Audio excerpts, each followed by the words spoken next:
Good day, everyone. Thank you so much for joining us for this lecture 4 of the Cricket South Africa Level 3 umpiring course hosted by Western Province Cricket Umpires Association. My name is Abdullah Steenkamp, and my usual batting partner for this evening will be Tom Okorosi. The format of tonight's lecture will be as follows. I will cover laws 24 and 25. I'll then hand over to Tom, who will cover laws 28, 33, and 35. Tom will then hand back to me because I will be covering some practical examples of the how to apply the theory that we're going to cover when it comes to fielder's absence in law 24. It's going to be an interactive session like the first two lectures where we covered the calculation part. So I'll be asking questions, and from the floor, you need to raise your hand and then provide us with the answer. After that, I'll hand back to Tom, who will then facilitate the Q&A session. So kicking off with Law 24, which covers the substitutes and how we deal with fielders' absence. We're going to only cover certain subsections of Law 24 as well as 25, similarly for Law 28, 33, and 35. And also, for the purposes of this course, we are focusing on the laws of cricket, how to deal with fielders' absence according to the laws of cricket. Yes, there are playing conditions for different competitions across the world that differ slightly compared to the law, but I just want to bring under your attention for the purposes of this course, we are covering how the law deals with fielders' absence under Law 24.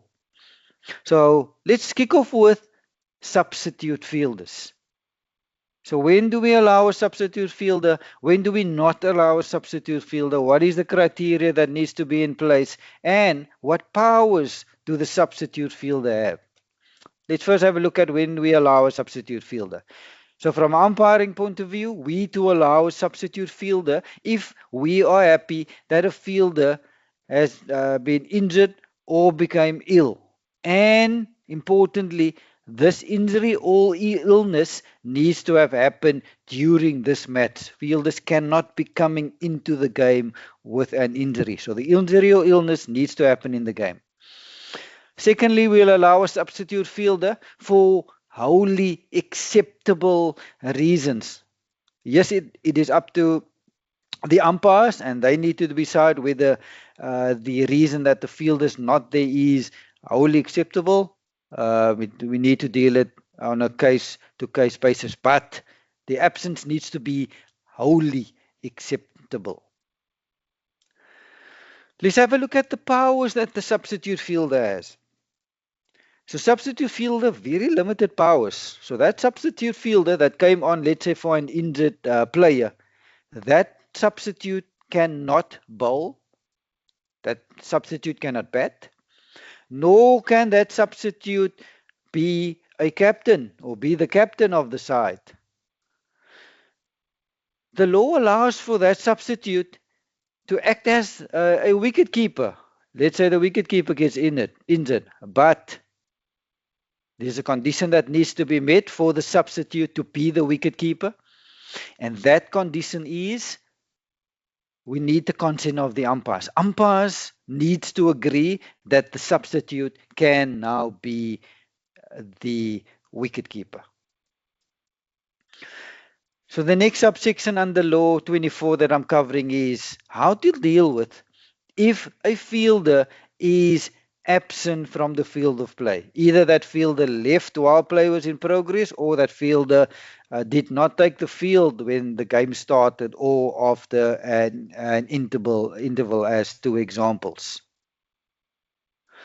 So before I go into this, so many years ago, the the laws wasn't as tight as they are today when it comes to fielders' absence. So players used to abuse this law many years ago. So what players would do, and I'll give you two examples. The opening bowler would bowl five, let's say, an opening spell of 5 overs. After the opening bowler completed the spell, the opening bowler would come to the umpire and say, "Umpire, I'm injured. I've injured my hamstring. Can I go off, please, to get treatment?" Umpires then, okay, this is an injury. Umpires would then allow the opening bowler to get treatment. That opening bowler would then go sit in the change room, put his or her feet up and relax, let's say for an hour. Would come back after an hour, take the field, and then come on to bowl the second spell. So, point I'm trying to make is fielders used to abuse this law. They used to lie. They used to fake injuries just to go get off the field, to go put their feet up, and to go refresh themselves. So when they do come back on, they fresh for their second or third spell. So batters would also fake injuries. The side is, let's say, 7 or 8 down, knowing that they're going to bat soon. So the opening batter would also fake an injury, go off, put the feet up, go take a shower, go and relax, knowing it's time for them to bat soon. So players abuse this law. And lawmakers then decided, because of all the abuse of players by faking injuries. Yes, there were some genuine injuries, but there were lots of faking of injuries. So the lawmakers tightened this law. So let's have a look at what changes they made to the law when it comes to fielders going off to get treatment after an injury. So the law tells us, if a fielder either fails to take the side of the field at the start of the game, or a player needs to leave the field, what needs to happen? I'll bring in a bit of practical example in here as well. So the law tells us, when a fielder needs to go off to get treatment, umpire needs to be informed of the reason why the player is or needs to leave the field. So what will practically happen is, let's say the game started at 10 o'clock, let's say at 10 past 10, opening bowler comes to you and say, "Umpire, I need to go off to get treatment for my hamstring." So what the umpire will now do is, yes, the player now got injured in this game.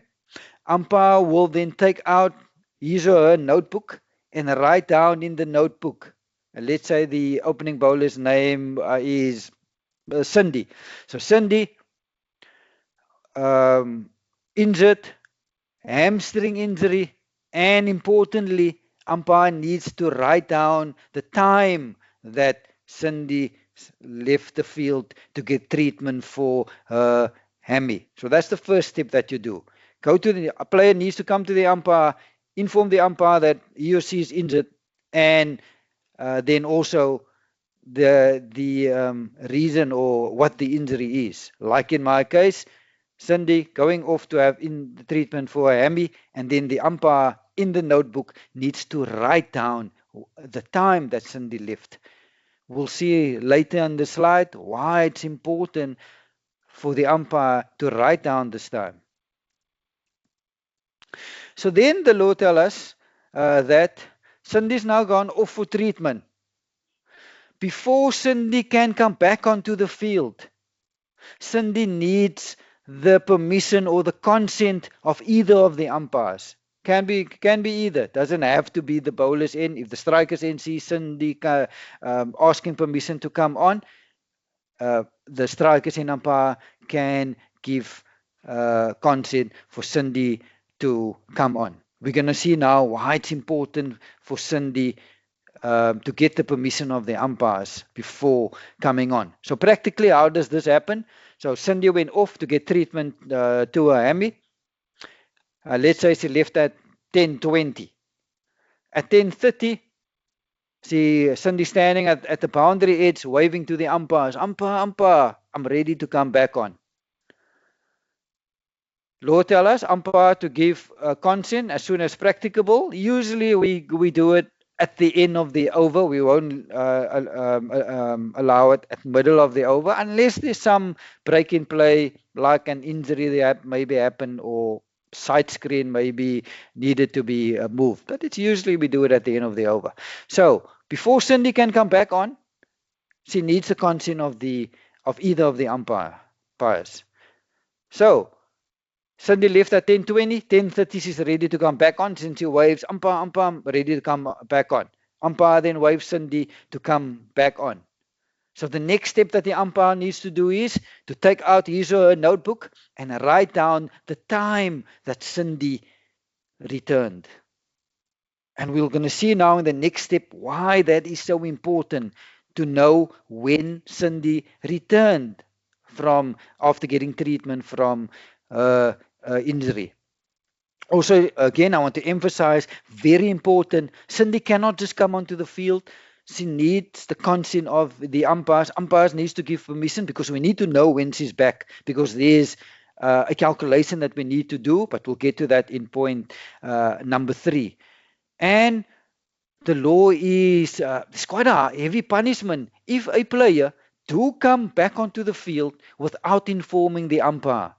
We'll get to that punishment later in the law, but it's a quite a harsh punishment if a player do come back on without informing the umpire. Okay, so we've covered point 1 and 2. Let's have a look at point 3. So now the law tells us before Cindy is allowed to bowl, she needs to be back on the field for the same amount of time that she was off the field. And this concept in the law is known as penalty time that Cindy needs to serve before she is permitted to bowl. And there is a max penalty time according to the law. And again, emphasis, this is according to the laws of cricket. I do know there are some playing conditions for different competitions that slightly differs. But for the laws of cricket and the purposes of the exam, 90 minutes is the maximum penalty time that Cindy can, that an injured player can serve. So just to recap point 3, before Cindy is allowed to bowl, she needs to be back on the field for the same amount of time that she was off. So to go back to our example of in terms of the timings of point 1 and 2, so Cindy left the field in point 1 at 10:20. She came back at 10:30. So how long was she off? 10 minutes. Cindy was off. So 10:30, with the permission of the umpire, she came back on. So practically what the umpire will do is, the umpire will then now inform Cindy that, Cindy, you were off for 10 minutes. You need to wait 10 minutes before you're allowed to bowl. So since you're back at 10:30, you are allowed to bowl again at 10:40. We'll relay that same information to the fielding captain, that both of them are aware when Cindy is allowed to bowl. So this is the change that the lawmakers brought into it, into the laws. So yes, if a player is injured, we'll allow treatment, absolutely no issue. But players needs to serve penalty time before they allowed to bowl again. I mentioned that there's a maximum penalty time of 90 minutes. So what is this maximum penalty time and how does this concept works? So let's say Cindy was left the field at 10:30 to get treatment to her hammy. And she only came back in the afternoon at, let's say, 1600 hours. I'm just using round numbers just to illustrate how this max of 90 minutes work. So she came back at she left at 10:30 and she came back at 1600 hours. So how long was Cindy off? I mean, she was off for quite a while. I mean, I think it's like probably 3-4 hours that Cindy was off. So does Cindy now needs to serve 240 minutes, or let's say she was off for 4 hours? Does she need to serve 240 minutes? No, the law say no. There's only a max penalty time of 90 minutes. So even though Cindy was off for 4 hours or 240 minutes, she only needs to wait 90 minutes upon her return before she can bowl. So in my example, Cindy returned at 4 o'clock. So yes, he was off for 240 minutes, but there's a max penalty time of 90 minutes. So we will inform Cindy and the fielding captain that she's allowed to bowl again at 17:30. So that is how the concept of the 90 minutes work. So this is the changes that the lawmakers brought into when it comes to fielders absent and how they tighten this law. So I've gone through the theory. Later on, after Thomas presented his laws, I do have a few examples, and it will be an interactive where we will ask the questions and you can then answer it and apply this theory to those examples.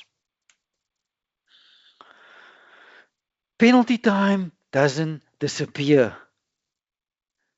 Penalty time gets the balance that you still owe, gets carried forward into the next day, into the next innings. Lots of players think they still owe penalty time at the end of the day.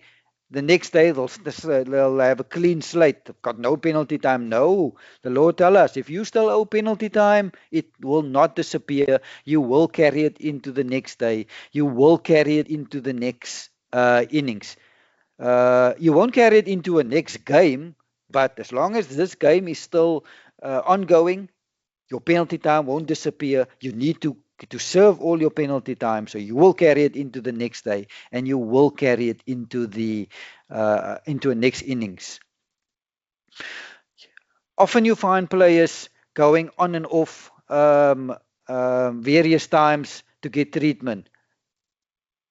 So the law tells us if there's any unserved penalty time that a player still need that owing us, we add up everything. If a player goes off, let's say for 20 minutes, the first time, comes back for a few minutes, go off again for another 20 minutes, we will add up all those time that player was off, and that we will add up all those penalty times.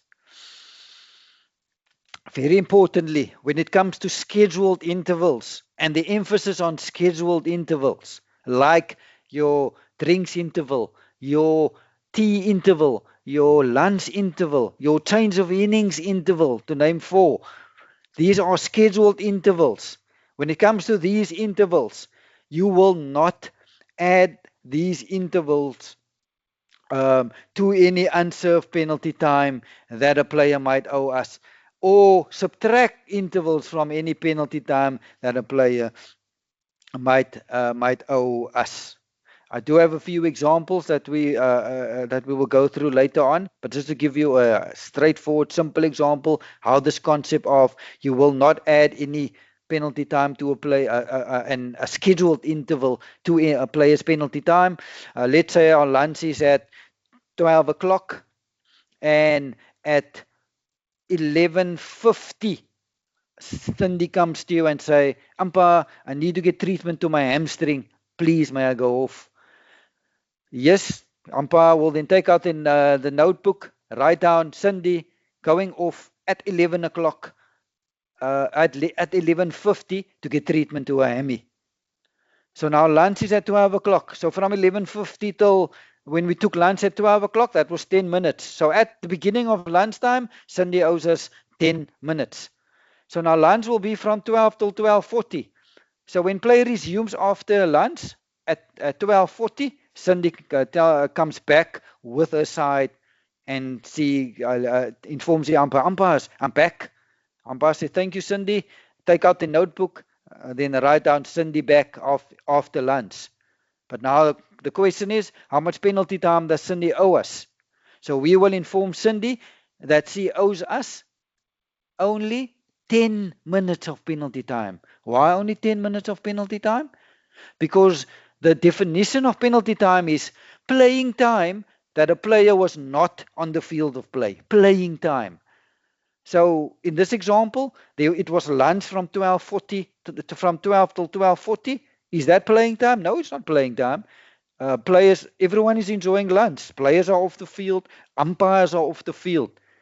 So you will not be adding that 40 minutes of lunchtime to penalty time that Cindy owes us. So you will not tell Cindy, you owe us 10 minutes from 11:50 till 12. That's 10 minutes. And from 12 till 12:40, that's another 40. So that's 50 minutes in total. So you owe us 50 minutes. No, the law tells us scheduled intervals, like this example, which is lunch, that 40 minutes, you will not be adding it to. So you will tell Cindy she only owes us 10 minutes, which was from 11:50 till 12 o'clock. And just to confirm again, the definition of playing or penalty time is playing time that a player is not on. Playing time.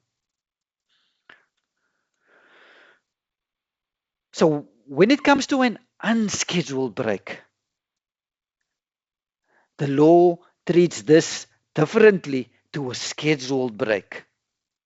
So again, emphasis on when it comes to an unscheduled break. So what are examples of an unscheduled break? Typical one is rain, bad light, lightning, just to give three examples.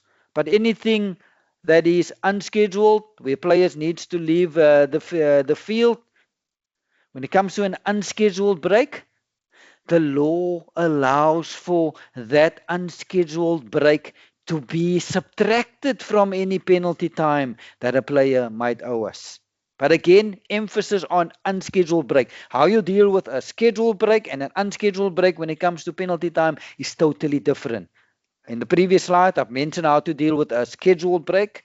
But when it comes to an unscheduled break, the law allows an unscheduled break to be taken off any penalty time or to be subtracted off any penalty time that a player might owe us.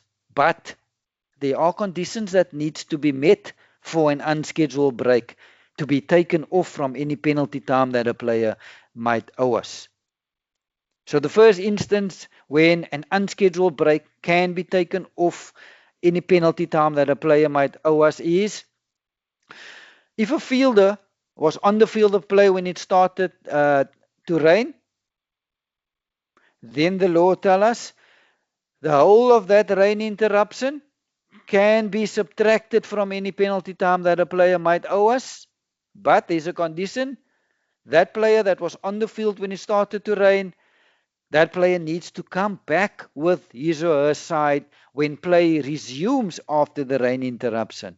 He or she must come back for penalty time to be subtracted, for the unscheduled break to be subtracted from any penalty time that that player might owe us. So the first instance is when it starts to rain, player was on the field of play, and we've just gone through the conditions that needs to be met for the unscheduled break to be subtracted from any penalty time that a player might owe us. Secondly, when a fielder was not on the field when the unscheduled break happened, a player was off the field, let's say when it started to rain. And this is the difference between point 1 and point 2. In point 1, the player was on the field when it started to rain.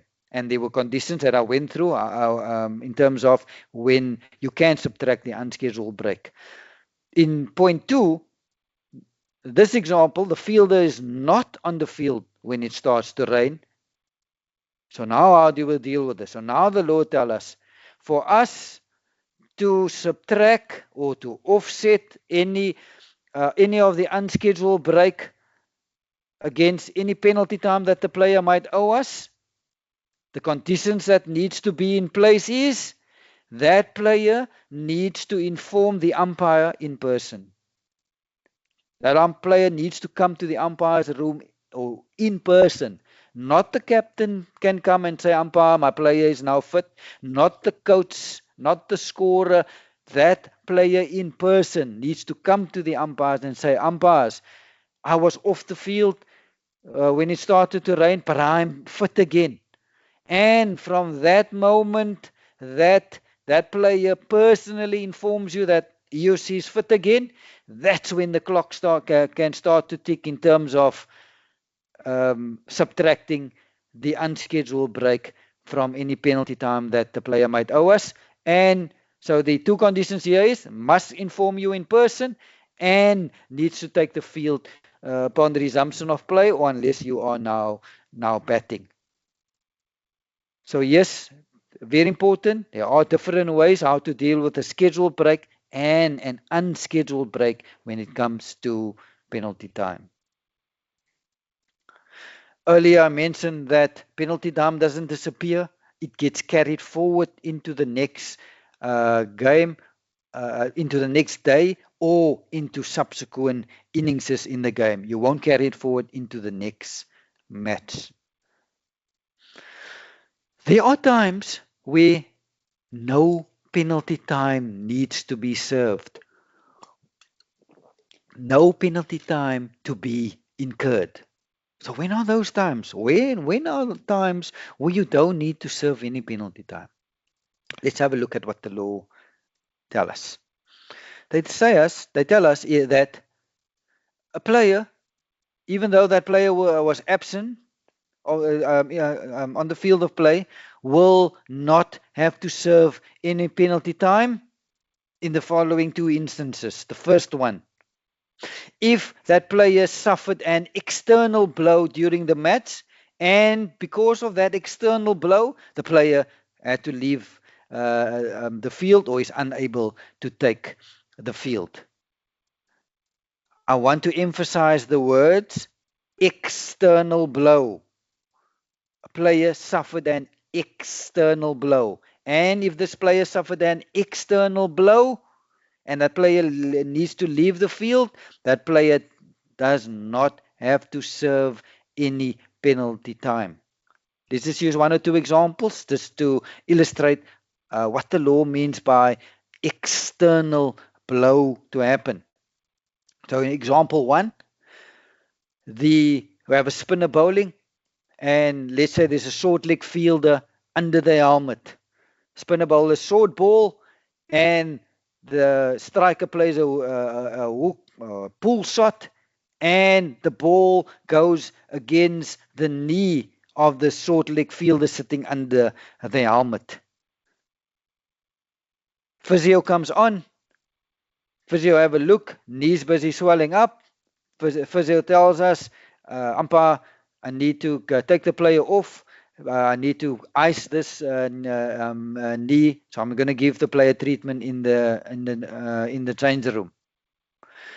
So this is an example of an external blow, ball that went against the knee of the short leg fielder. External blow that happened. So now this player, let's say it's John. John left the field. Let's say I'm just using round numbers just for illustrative purposes. So John left the field at 10:30. Received treatment. Came back now at 10:40. So how long was John off? 10 minutes. So now as John comes back on, captain asks you, John is one of my bowlers. When can John bowl? Your response to the captain will be, even though John was off for 10 minutes, John can bowl immediately. And the reason is John suffered an external blow and it happened during this game. So now with why the law is flexible when it comes to external blow, this is now something that happened on the field. Everyone saw it. It's not now a player trying to fake an injury like, I mean, how can we see if someone a fielder has a hamstring injury? We take the word of the fielder and we allow the fielder to go off, and yes, they need to serve penalty time. But in this example, because of the external blow that happened, player, we all saw it. So no need for this player to serve any penalty time. So this player can bowl immediately. So anything that is an external blow, typical ones, you'll find ball going against a fielder trying to take a catch, injured the finger going off. External blow happened, ball goes against a finger. It's not always that ball needs to go against the body. for external blow to happen, you can have an example where, let's say, the striker hits the ball high up in the air, two fielders converging on the ball, and both trying to take the catch, and they run into each other, and both on the floor. Let's say the elbow of the one fielder went into the ribs of the other fielder. So, and let's say the one fielder that but took the blow in the ribs asked umpire, my ribs, can I please go off to get put some ice on my ribs? So this is another example of an external blow where two fielders converge on each other, and an external blow happened. So that fielder that went off to get treatment on the ribs, when that fielder comes back onto the field, no penalty time needs to be served by that player because of the external blow that happened. Second time when no penalty time needs to be incurred, if a player has been absent or need to leave the field for wholly acceptable reasons. Again, it's up to the umpires, but it needs to be a wholly acceptable reason other than injury or illness that a player needed to leave the field. I'll give an example of a wholly acceptable reason. In Cricket South Africa's provincial competition, we often have lots of students that studying at the tertiary institution are playing for the provincial sides. So you have big exams in mid exams in June, and you'll have also big exams happening end of November, December, and in South Africa, that is in the heart of our cricket season. So with exams at the end of November, beginning December, these provincial players needs to write exams. So our 4-day games usually start on a Thursday and it ends on a Sunday. So exams usually take place on a Saturday. So now let's say the exam for let's say for John is on Saturday from 9 till 12. So for 3 hours from 9 till 12, when John will be writing the exam, obviously he will not be at the field. So now when John comes back to the game, and let's say he arrives at the game at 12:30, and let's say play is in progress, and he comes onto the field with the permission of the umpires, and the captain asks you, when can John bowl? Your answer to that captain will be, Cappy, John can bowl immediately. Why? Yes, even though John was off for 3.5 hours, but because there was a wholly acceptable reason why John was not at the field. John wrote an exam at an tertiary institution, wholly acceptable reason. So for that reason, no penalty time to be served by John. But again, emphasis on it needs to be a wholly acceptable reason. Lastly, under Law 24, I mentioned earlier the importance of a player informing the umpire that when they go off the field and when they do come back, they need to inform the umpires when they come back. That is why it's important for the umpires to know when an injured fielder after receiving treatment came back, because we need to write down the time that fielder came back, because we need to work out the penalty time. So if a player comes back without permission, let's have a look at the penalty. The penalty is as follows. As soon as a player that after going off, asking the permission of the umpire to go off to get treatment, that player then comes back onto the field without informing the umpires. So the punishment is as follows. As soon as that player that came back and suddenly comes into contact with the ball while the ball is still in play, that ball immediately becomes dead. 5 penalty runs to the batting side. This player that now came onto the field without permission, touching the ball, 5 penalty runs to the batting side. Completed runs also to count, and also the run in progress if they crossed at the instant when the player touched the ball. So those runs also to count.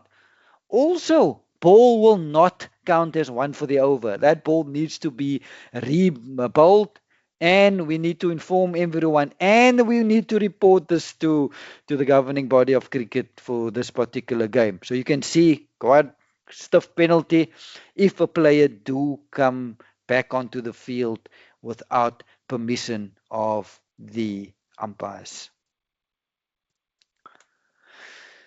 Lastly, before handing over to Tom, it's Law 25, and there's only one subsection under this law that I want to cover, and that subsection is under Law 24. We've just covered how to deal with a player if a fielder leaves the field of play. We've covered that player needs to serve penalty time before that player is allowed to bowl. Now, the same principle will apply to a batter. A batter cannot go off, like I mentioned in my first example, where the opening bat would go off close to the end of the innings to put their feet up, to have a sour, to be fresh when the innings of the side starts. So a batter also needs to serve penalty time.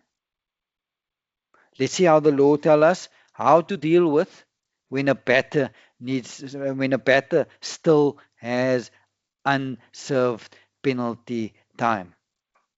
So the law tells us if a member of the batting side still has unserved penalty time, that batter is not allowed to bat until all that penalty time has been served. But there is a but. And before I get to the but, let me just use a quick example, just using round numbers. Let's say side A, the innings ended at 10:50, and the opening bat still owed 30 minutes when the innings ended. The opening bat left the field of play at, let's say, at 20 past 10. So when the innings ended at 10:50, the opening bat still didn't return. So when the innings ended, opening bat owed 30 minutes of penalty time. We, the umpires, need to go and inform the now batting captain, that your opener still owes 30 minutes of penalty time. So in my example, with the innings ending at 10:50, there will now be a 10-minute change of innings from 10:50 till 11 o'clock. So with the innings of Team B starting at 11 o'clock, that innings needs to be in progress for 30 minutes before that opener is allowed to bat. So we will tell the opener as well as the batting captain, your player can only bat at 11:30 again. But there is a but. And what is this but? And this but is the law allows for a player, if a side lose 5 quick wickets, and even if it's the batter that owed penalty time didn't serve all that penalty time, that batter can come out to bat. That is the only but the side must lose 5 wickets. We use this simple example just to illustrate how the theory works.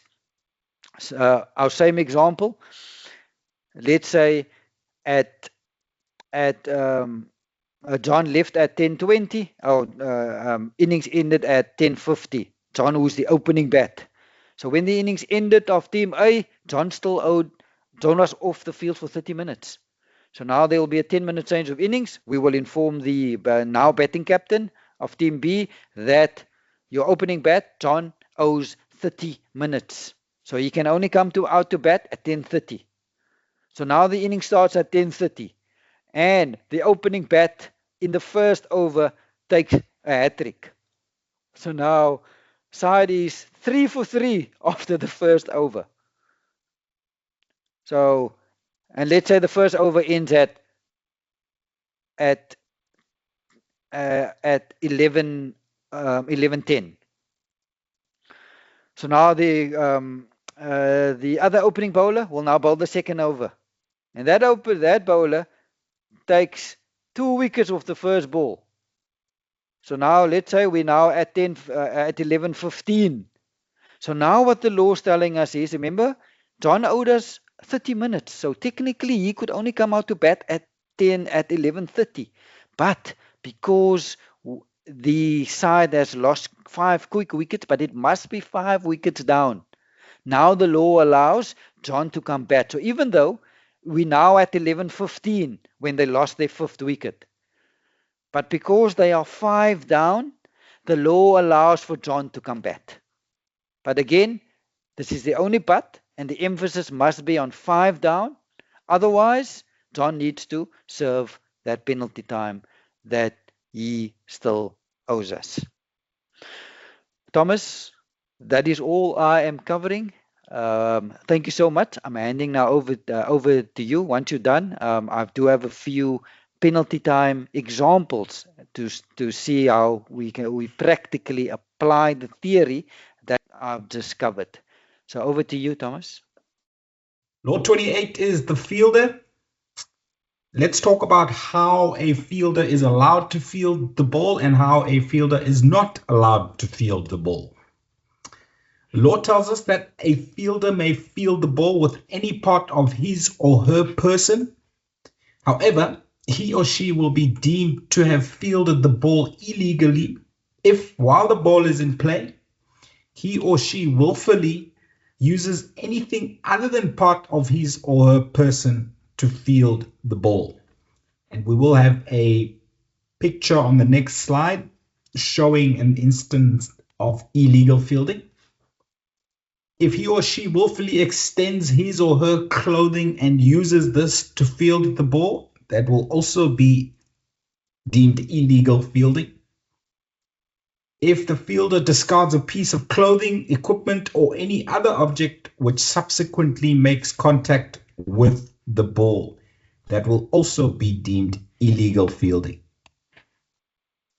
What is important to note is that it is not illegal fielding if the ball in play makes contact with a piece of clothing or equipment or any other object which has accidentally fallen from the fielder's person. So let me give you an example to illustrate what the law is trying to teach us here. Striker hits the ball through the covers. The cover fielder chases the ball and is sprinting so fast that their cap flies off their head unintentionally. They carry on running, they field the ball, and they throw the ball, and the ball bounces on the cap that flew off the cap, that flew off the head of the fielder while they were running. That is not illegal fielding. Why? Because the cap came off accidentally. Let me give you a similar example with a slight difference. If the fielder is running and deliberately takes the cap off, maybe they feel that they can run faster without a cap, and then fields the ball and then throws the ball, and the ball hits the cap that was deliberately taken off, then that will be deemed illegal fielding. So if a piece of clothing or equipment or a cap has been deliberately discarded and the ball makes contact with it, that is deemed illegal fielding. Here we have an illustration of a cap being extended, taken off the head by the fielder and the ball making contact with it. This will be deemed illegal fielding because you can see that is quite clearly deliberate by the fielder. So what happens if a fielder illegally fields the ball? The ball shall immediately become dead.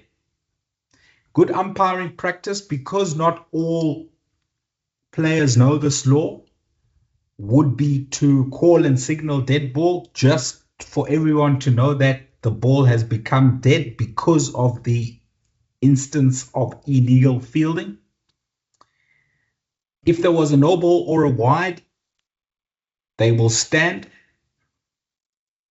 Any runs completed by the batters shall be credited to the batting side. together with the run in progress if the batters had crossed at the instant of the illegal fielding. The ball shall not count as one of the over, as we discussed in Tuesday's lecture, and needs to be rebowled. In addition, we shall award 5 penalty runs to the batting side, and we shall inform and report. Okay, so quite a bit of punishment there for illegal fielding. First video quiz question of the day. Is this 5 penalty runs awarded to the batting side, or do we play on? Please watch the video, and when the video is done, you can type your answer into the chat box. Better. Maybe he's the man for the finals. Up in the air, he's not got all of it. Mid-off tries to get round, it plugs a little bit, and whoa. If that hits his cap, is that 5? Kieswetter's looking at the square leg umpire. Michael Atherton says he slept with the rule book once. That flicks his cap, is that 5? Don't know whether it did. One man would know, I suppose. So it's not deliberate. Fine. It's over. Yeah. No. Not deliberate. Yeah. Not deliberate. That's what Rob Bailey has just said. So there's the answer. It's not deliberate. It's not 5. Did it hit the cap? Oh, it did. It did.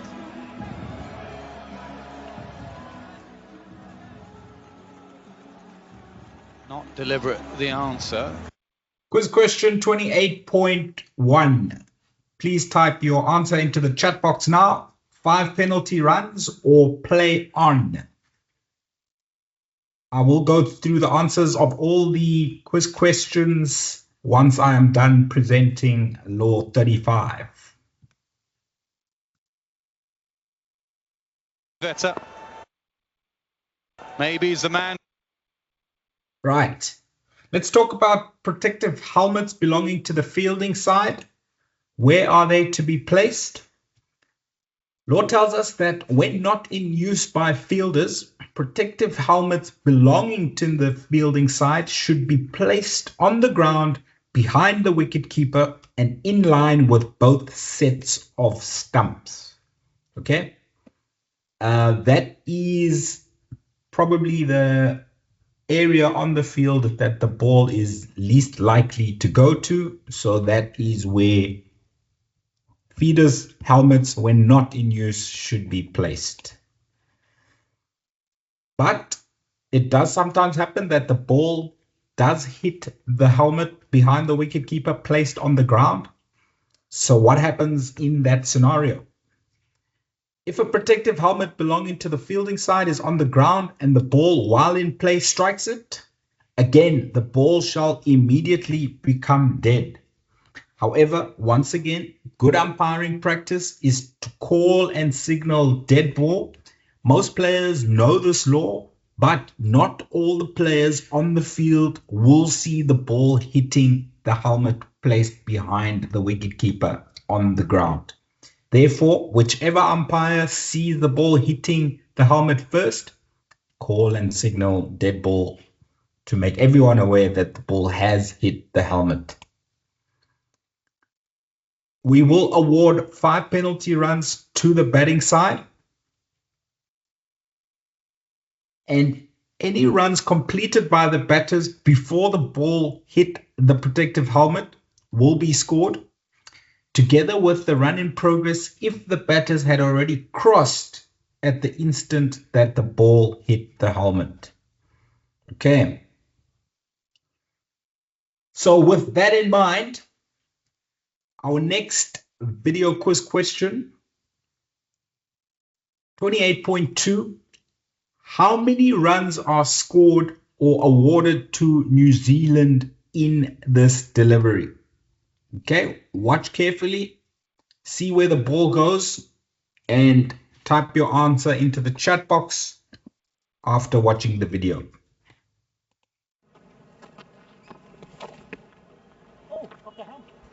I think that's hit the helmet. I think this will be automatic 5, will it? Just check. I think it is 5. That's the last thing you want. There you go, hitting right on the top of the lid. Yep. Do we have to stop for a concussion protocol? Okay, so I just need a number from you. How many runs, if any, are scored or awarded to New Zealand? How many runs are scored by New Zealand or awarded to New Zealand in that delivery? Law 33 is the court law. Let's watch an animation video to take us through this law. Fair catch. A catch shall be considered fair if the ball is held in a fielder's hand, hugged to the body of the catcher, or accidentally lodges in his or her clothing, helmet, or protective equipment. But of course, this being cricket, it isn't always that simple. If a fielder deliberately uses an item of clothing to try to catch the ball, it is not out, and 5 penalty runs are awarded to the batting side. However, the ball can be caught after it has deflected off the other batsman, an umpire, another fielder, including off a helmet being worn, or even if it lodges in a fielder's helmet. Perhaps the main criterion for a catch to be considered fair is that the ball must not touch the ground before being caught. Here, for example, the ball does not touch the ground even though the hand holding it does so in effecting the catch. This is a fair catch. And then there is the question of catches near the boundary. This is such an interesting subject that we've given it a film all of its own. To catch up on everything to do with catching, simply refer to Law 33 in the Blue Book. We have watched the theory. Now let us put it into practice. Quiz question 33.1. Is this out court or is this not out? Took place in a Cricket South Africa T20 Division 1 match earlier this season. Please watch the clip and type your answer into the chat box at the end of the video.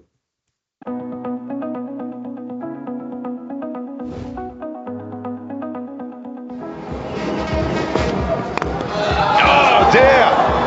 Catch taken! What about that?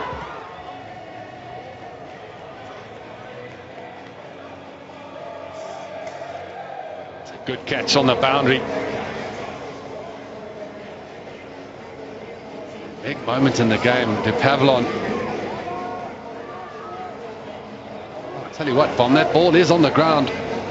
On his way up. Have you managed to ensure that in the completion of the catch, you keep the ball off the ground and you have it fully under control? Yeah, and that's about whether your hands are upturned or turned downwards. And I'll take you back, all of you who'd be watching a whole lot of cricket, and remember Mitchell Stark in the Ashes. Okay, please type your answer into the chat box. 33.1 out court or 33.1 not out. I will be going through all the answers to all the video quiz questions after Law 35. Are there any runs to be scored when a batter is out court? Law tells us that if the striker is dismissed court, runs from that delivery completed by the batters before the completion of the catch shall not be scored. Okay, so that means even if a striker hits the ball so high up in the air that they are able to complete 2 runs before the catch is taken, those runs will not be counted or scored and will not be added to the total of the batting side. But any runs for penalties awarded to either side shall stand. It could be that the batters were already on a warning for running on the pitch, and while the ball was up in the air, they ran on the pitch. So 5 penalty runs would be awarded to the fielding side. So that is an example of penalties awarded to either side shall stand even when a batter is out caught. Caught to take precedence. What does this mean? Law tells us that if the criteria of a catch are met and the striker is not out bowled, then he is out caught, even if a decision against either batter for another mode of dismissal would be justified. So bowled is the big boss, caught is the next boss, and all the other modes of dismissals follow.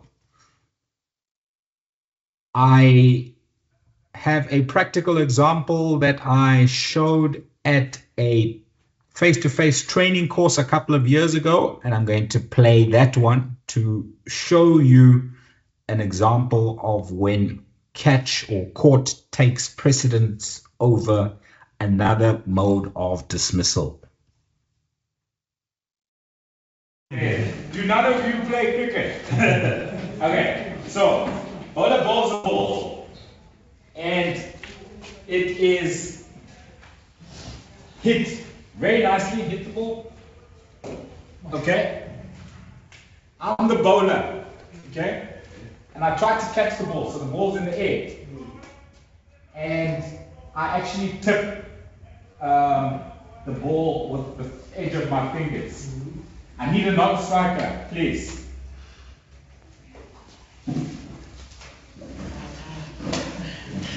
Non-striker is a very good non-striker, and you are starting to run because the ball has been hit, so you start running.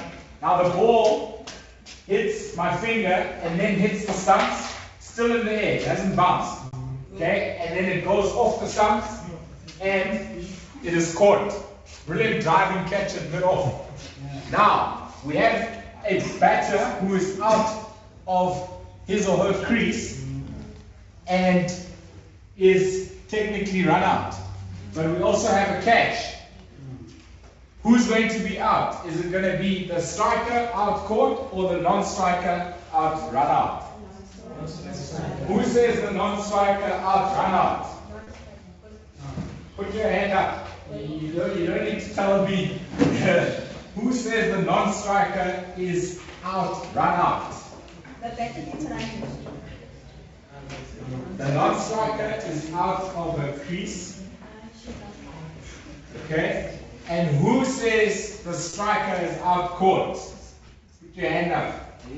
We have a lot of umpires here who are not making decisions. I need a decision from you.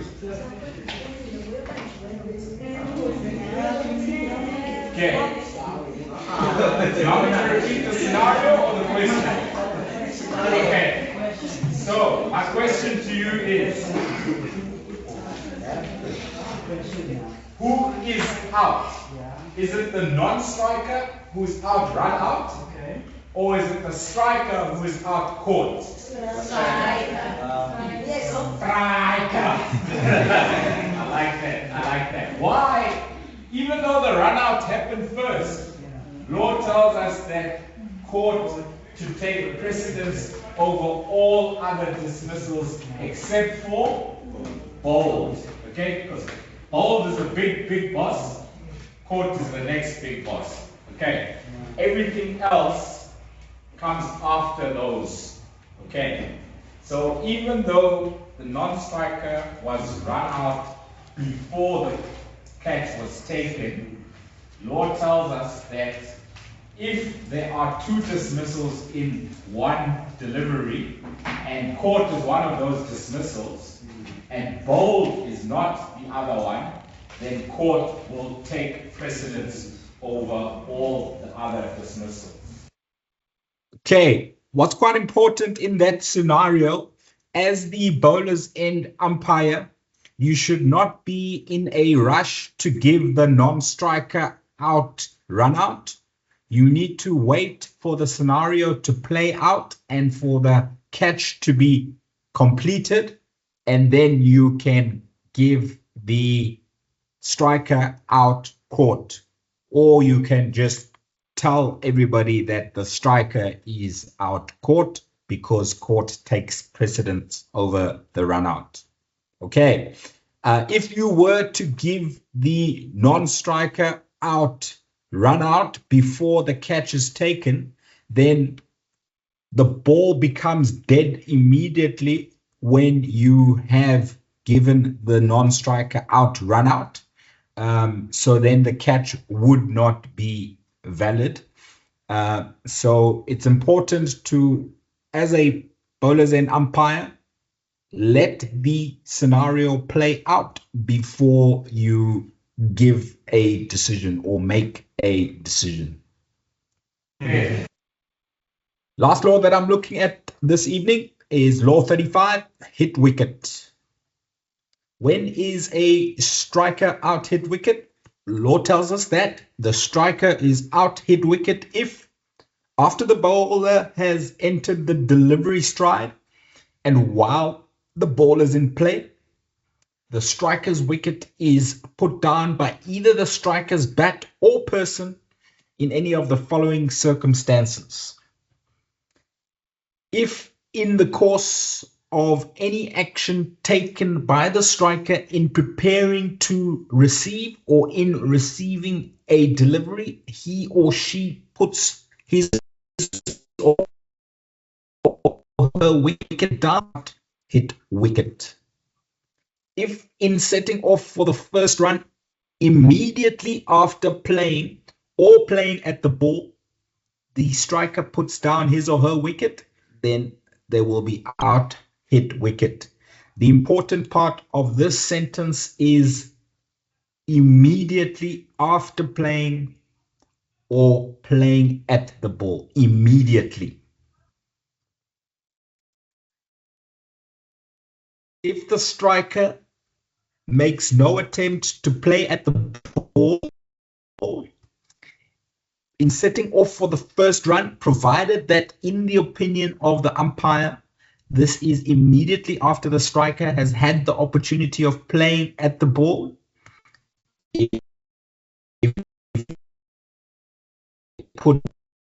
they will be out hit wicket.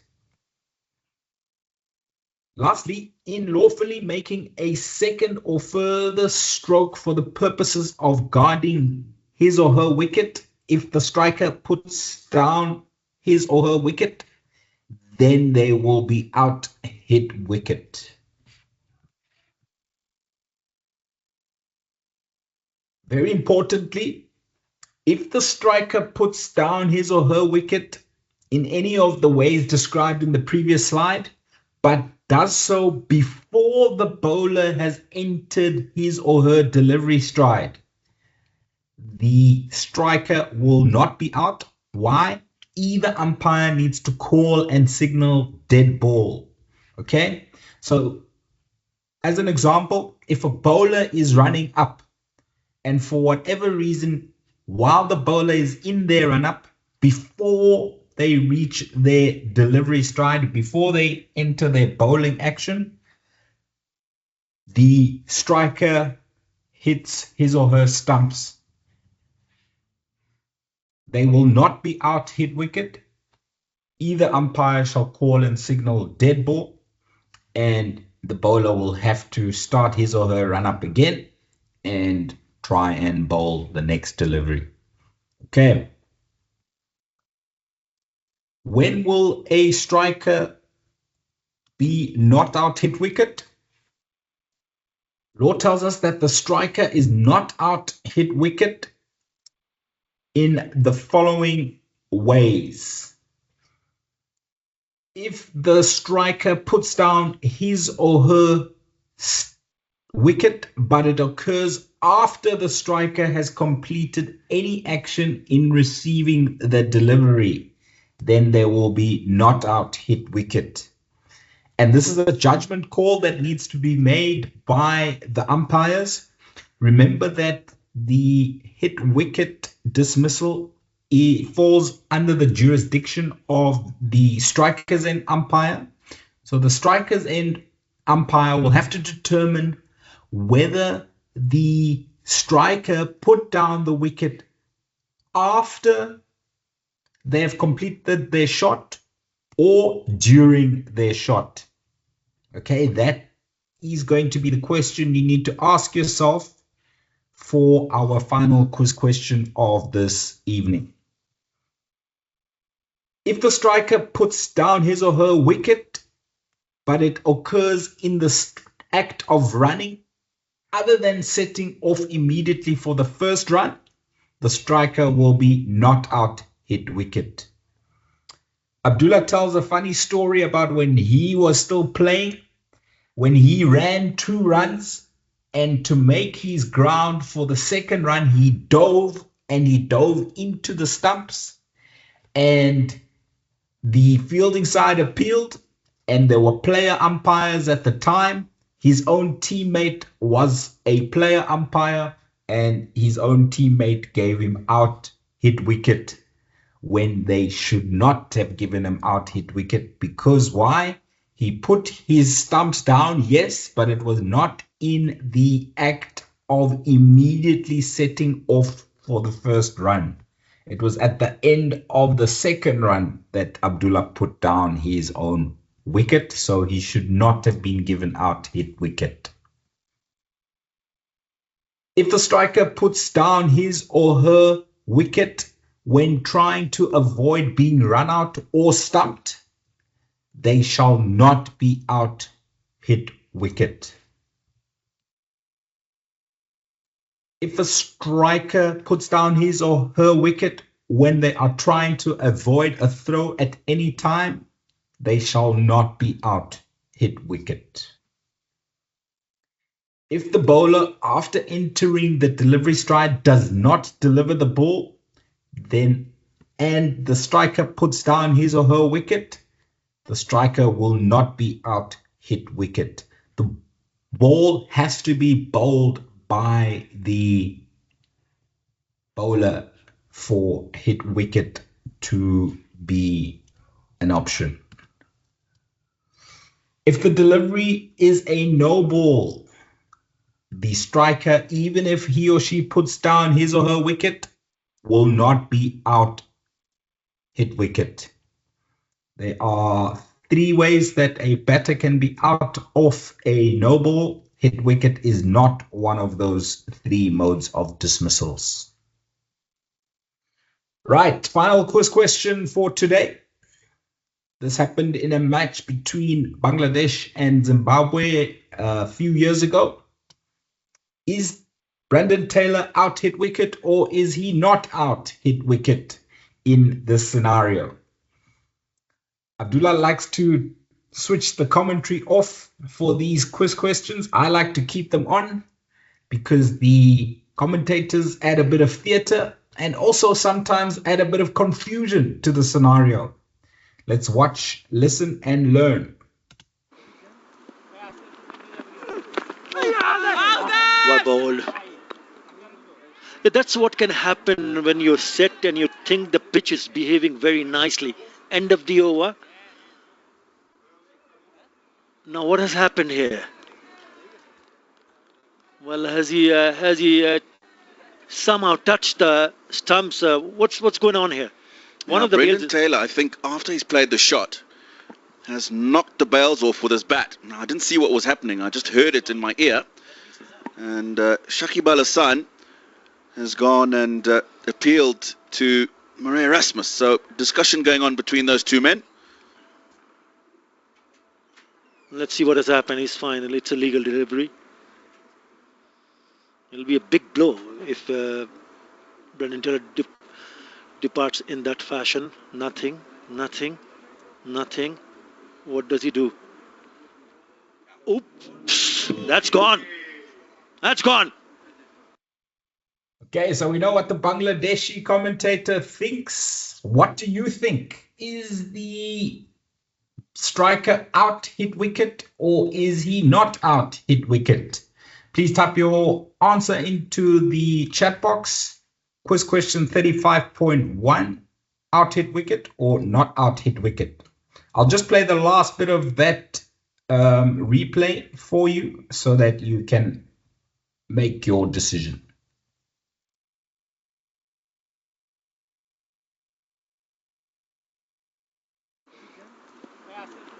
It's a legal delivery. It'll be a big blow if Brendan Taylor departs in that fashion. Nothing. What does he do? Oops, that's gone. Okay, please put your answer into the chat box, and I am now going to go through all of the quiz questions and give you the official answers.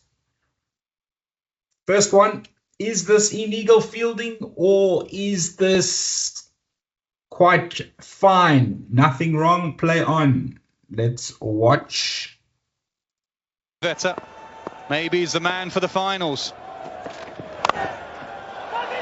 Up in the air, he's not got all of it. Mid-off tries to get round, it plugs a little bit, and well, if that hits his cap, is that 5? Kieswetter looking at the square leg umpire.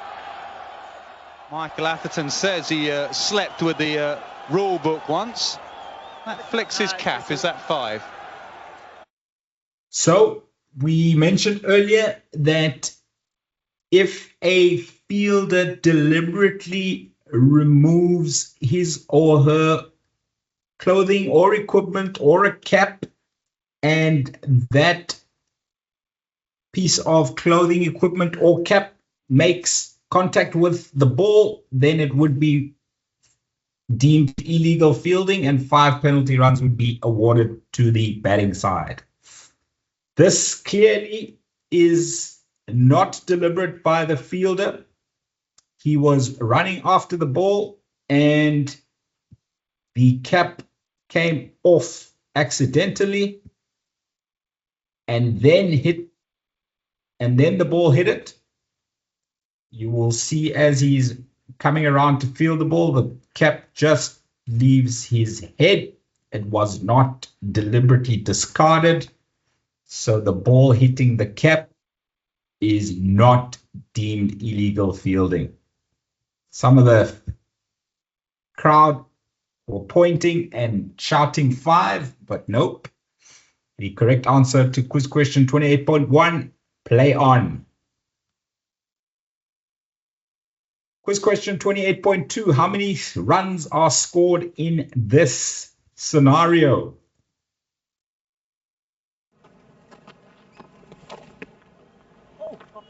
I think that's hit the helmet. I think this will be automatic 5, will it? Just check. I think it is 5. So we'll see here that the ball misses Kane Williamson's pad. It misses the wicket keeper, goes on to hit the helmet.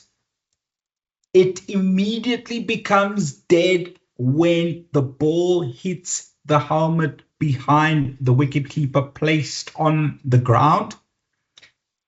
5 penalty runs were awarded by Alim Dar to New Zealand. Do we add the 4 byes to the score with the ball racing off to the boundary? No, we do not. Why not? Because the ball automatically became dead when it hit the helmet. So nothing after the ball hitting the helmet counts. Okay? So that fielder did not have to run so fast after the ball to try and prevent it from going to the boundary.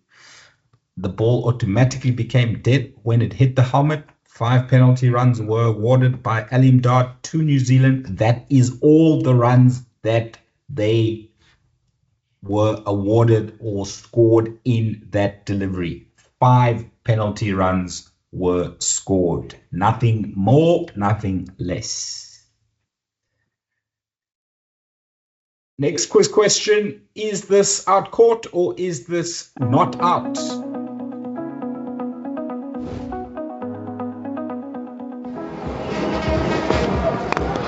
Oh dear! Catch taken! What about that?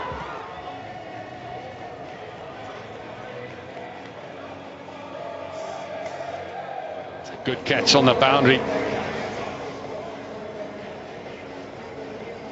Big moment in the game to Pavlon. I'll tell you what, Tom, that ball is on the ground. Chris Morris mentions to Pommy Mbangwa that ball is on the ground. The fielder, while in the motion of trying to complete the catch, puts the ball on the ground and then celebrates when he gets to his knees. So law tells us that the act of a catch shall start when the fielder first comes into contact with the ball and will complete when he or she is in control of the ball and of his or her movement. Okay, you can see that this fielder is busy sliding while the ball is on the ground. He is not in control of his movements at the time that the ball is on the ground. Therefore, the catch is not completed. So this is not out. Answer to quiz question 33.1, not out. Last quiz question for the evening, 35.1. We know what the Bangladeshi commentator thinks. Let's go through it again and I'll talk you through it at the end. Well bowled. Yeah, that's what can happen when you're set and you think the pitch is behaving very nicely. End of the over. Now what has happened here? Well, has he somehow touched the stumps? What's going on here? One of the Brendan Taylor, I think, after he's played the shot, has knocked the bails off with his bat. Now, I didn't see what was happening. I just heard it in my ear. And Shakib Al Hassan has gone and appealed to Murray Erasmus. So, discussion going on between those two men. Let's see what has happened. He's fine. It's a legal delivery. It'll be a big blow if Brendan Taylor departs in that fashion. Okay, so Brendan Taylor was attempting a ramp shot, and I'm not a cricket coach, but I believe that a ramp shot ends around about, I'll pause it when I think his shot is completed. And at the time that he completed his shot or he finished receiving the delivery, there, it's done. For me, that is the end of his shot. I think he might have a little bit of a follow through. That's about it. He has completed receiving the delivery at this point. The window period for a hit wicket dismissal has now closed. He hasn't attempted a run, so the shot window period has closed and the run window period has closed for out hit wicket. He does put his wicket down, but it was well after he had completed receiving the delivery. Therefore, this is not out hit wicket. Final answer for quiz question 35.1, not out. Abdullah, that is it from me for now. That is the easy stuff out of the way. I am now going to stop sharing and allow you to share your example questions of the penalty time examples that you have prepared for the candidates. Thank you so much, Tom. 6 questions. So Tom, example 1. Start off with the easy one. For 2 marks, our 150 plus opening bowler, 150 kilometers per hour plus opening bowler, Stacey, pulls a hammy at 10:20 and leaves the field immediately during a provincial 4-day match. With the permission of the umpires, Thomas, she came back at 10:35. Fielding captain asks you when she can bowl. For 2 marks, when can she bowl? Abi, please unmute your microphone. The floor is yours. Okay, thanks, Tom and Abdullah. So at 10:20 is when Stacy pulled up with a hamstring and left the field immediately, and she's come back at 10:35.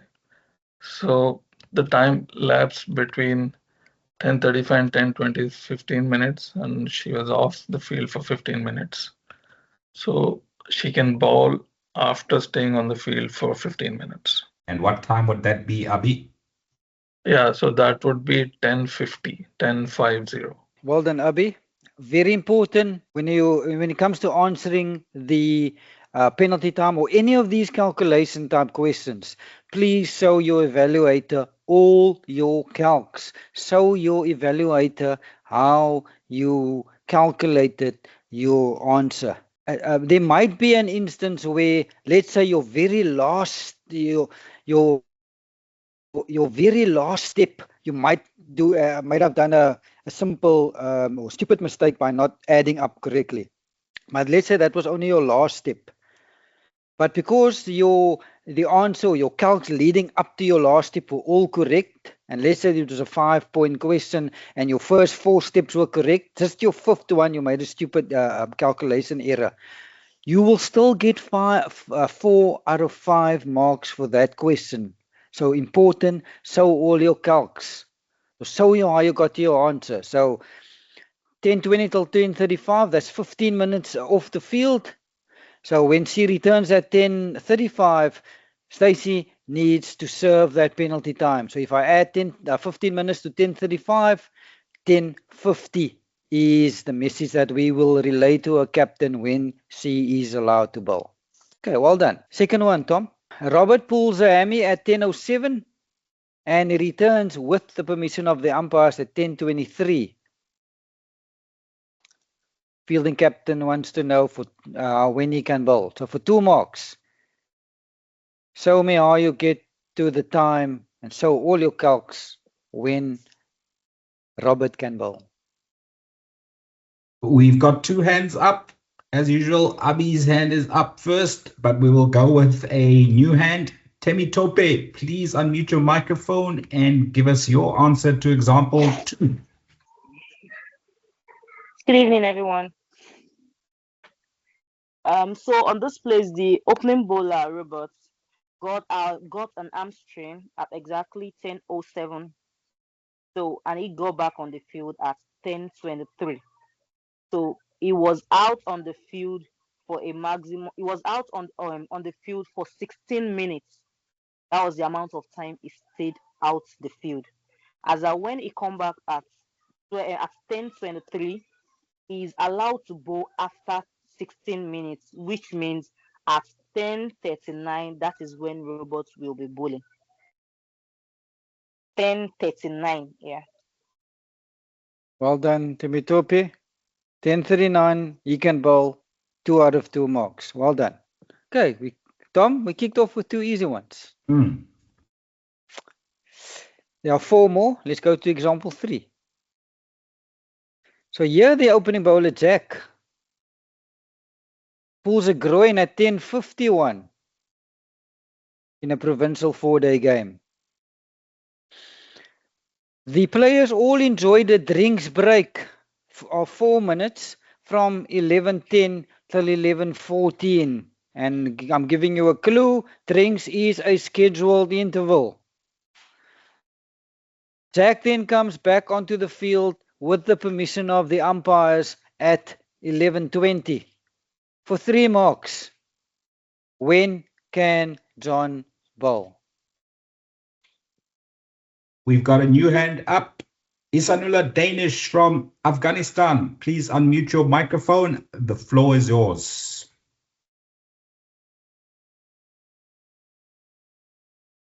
Hi Tom and hi to everyone. Opener bowler is up the field at 10:51 during the provincial four-day match, and the break is from 11:10 to 11:14. Then he came back to the field at 11:20. Now he was off the field for 29 minutes. In the 4 minutes of the scheduled drink break were not count. So he was up the field for 25 minutes.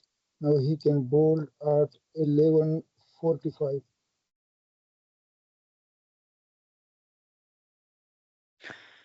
So he left at Sorry, you got me? 10:20. Yeah, well done, Isanula. Okay, sir, thank you. 10:51 he left, 11:20. So time difference there is 29 minutes that he was off the field. But as Isanula pointed out, you need to take scheduled intervals into account because it will not count for or against the player. So that 4 minutes drinks break needs to come off. You need to take it off. So 29 minus 4 is 25 minutes of penalty time that Jack owes us when he returns to the field. So if you add 25 minutes to 11:20, you will tell Jack and his captain that he can bowl again at 11:45. Well done so far, Tom. I am impressed. Very good. Next one. So Craig here pulls a groin at 11:43. And in this example, we took lunch at 12:20 for 40 minutes. So after lunch, Craig comes back with his side. And the fielding captain asks you, Umpies, when can Craig bowl? So for 4 marks, please, in detail, explain to me how you derived your timings in terms of when Craig can bowl. And in your hands, Thomas? Yes, we do. Satruguna Chatterjee, please unmute your microphone and take us through example number 4. Yeah, hi Tom, hi Abdullah. So player is left at 11:43.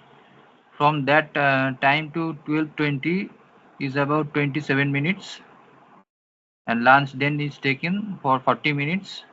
So I think play will resume at 1 p.m. So from there he had to on field about 27 minutes. So he can bowl again at 1:27 p.m. That's it. Satruguna, from 11:43 to 12:20, how many minutes is that? 17 plus 20. Sorry, 37 minutes. Yeah, right. 37 minutes, and he can bowl again at 1:37 p.m. There we go. Well done. Yeah, well done. Easy to make a addition or a subtraction error. I've done it many times in a pressurized in an exam environment. Easy to make it. I'm not shy. I use my calculator. So, in the pressurized exam environment, I use it to do all my subtractions and additions. So yes, 37 minutes. Jack was off from 11:43 till 12:20. So seeing that he came back with his side after lunch, and lunch was 40 minutes, and importantly, the lunch is a scheduled interval. So you will not be adding that 40 minutes to any penalty time that John owes us. Scheduled intervals, there's no one on the field. Everyone is enjoying lunch in this case. So Craig can bowl again at 13:37. Well done. Penultimate one, Tom. So in this one, our opening bowler again. Oh, lots of injuries to our opening bowlers. So Paul strains a groin at 10:48. The physio comes onto the field, Tom, and Paul gets some treatment. And Tom and Paul only leaves the field at 10:50. There's a drinks break from 11:10 till 11:14. Paul then comes back onto the field at 11:40. And we take lunch at 12:20. And after lunch, the captain tosses the ball to Paul, to bowl the first over after lunch. What actions will you take, if any? Will you allow Paul to bowl or not? So for 5 marks, calculate how much penalty time Paul owes, and then you will be able to answer the question: is Paul allowed to bowl after lunch or not? Currently, we have Abhi's hand. I'm waiting for a new hand. We've got a new hand. Srujan, please unmute your microphone and take us through example number 5. Hey, Tom. Abdullah. So here it's mentioned that Paul leaves the field at 10:50. So we'll start calculating the penalty time from that point onwards. And the drinks break was taken at 11:10. So 10:50 to 11:10, that's 20 minutes of penalty time. We won't include the 4 minutes of drink in it. Then from 11:14 up until he comes back on the field on 11:40. That's additional 26 minutes of penalty time. So total of 46 minutes of penalty time. And the lunch is taken at 12:20. So he was on the field for from 11:40 to 12:20, which is 40 minutes. So from here on, he has 6 minutes of penalty time still left. And the lunch was taken at 12:20, and which is usually for 40 minutes. So we get back on the field at 1 p.m. When the captain asks when Paul, when captain gives the ball to Paul, we should interfere and be like, Paul still has 6 minutes of penalty time left, so he can only bowl after 1:06 p.m.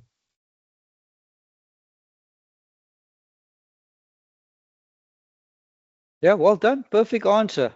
So let's first deal with the time between 10:48 when Paul got injured and 10:50.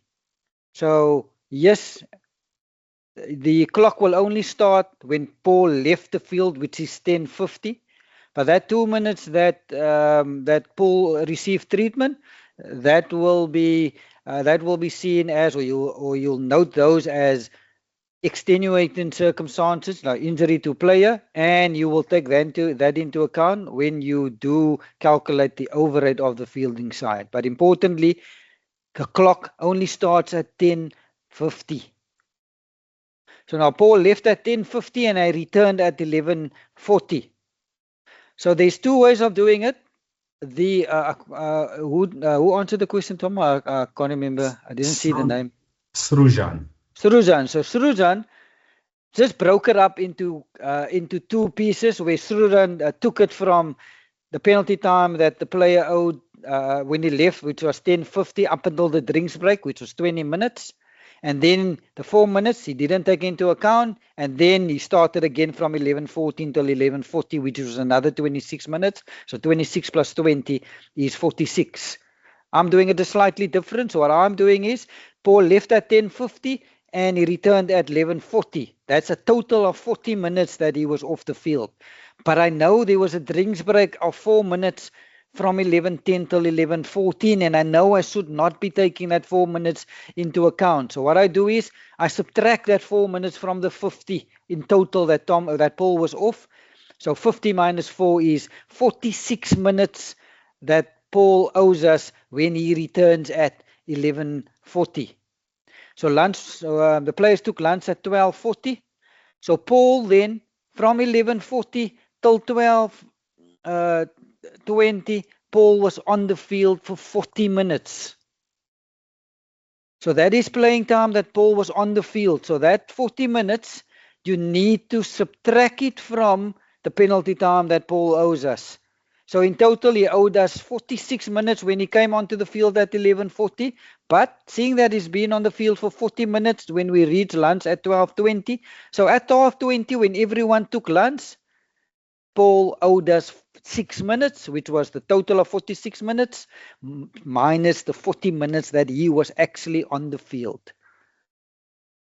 So lunch was from 12:20 till 1300 hours, a 40-minute lunch. So seeing that Paul owes us 6 minutes, and just to emphasize again, that 40 minutes is a scheduled interval, so you won't add it to any penalty time that a player might owe us. So when lunch ended at 1300 hours, and we know that Paul owes us 6 minutes, so we will stop Paul from bowling, and we will tell the captain, Cappy, Paul still owes us 6 minutes, so he can only bowl at 13:06. Well done, Tom. The last of my penalty time examples. In this example, John pulls a hammy at 1500 hours and he leaves the field.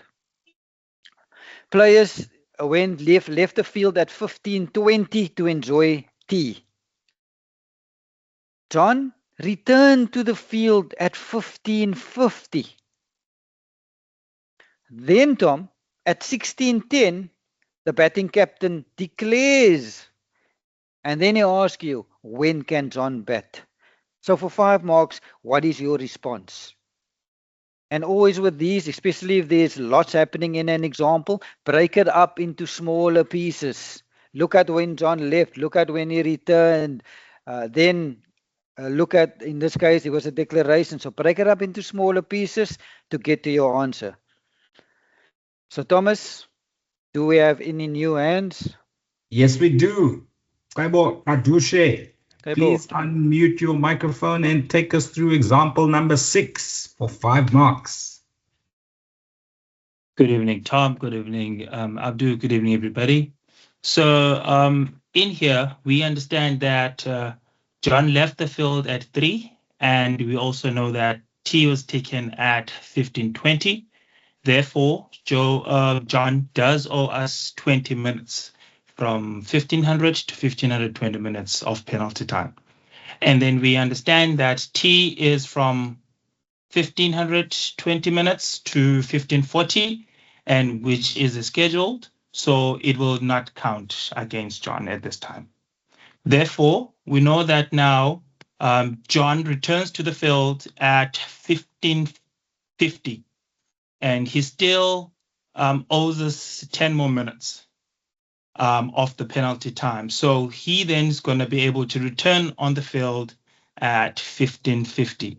So in total, the 20 minutes that we counted and the 10 minutes, so he owes us 30 minutes.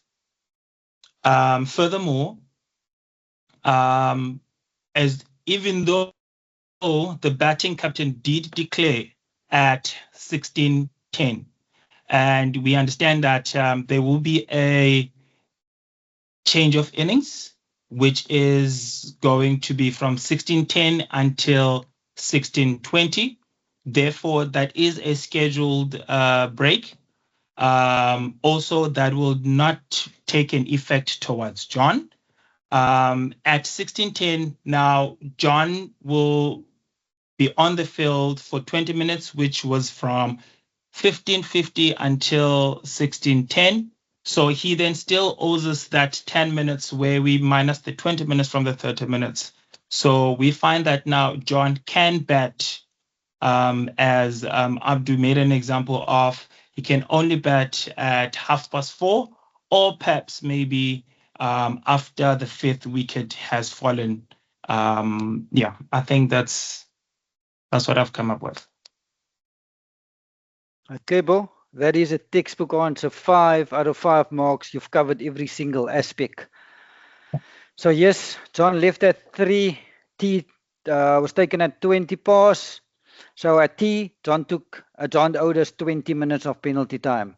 Then yes, T is 20 minutes, so from 15:20 till 15:40. It will be T, which is a scheduled interval, will not count for or against John. And we know play resumed after tea at 15:40, but John only came back at 15:50. So this means he owes us a further 10 minutes of penalty time. So then we need to add penalty time. That 20 minutes that he still owed us before tea doesn't disappear. We take that 20 minutes that he still owed us, and we will add this 10 minutes to the penalty time that he owes us, which adds it up to 30 minutes when he returns at 16:50.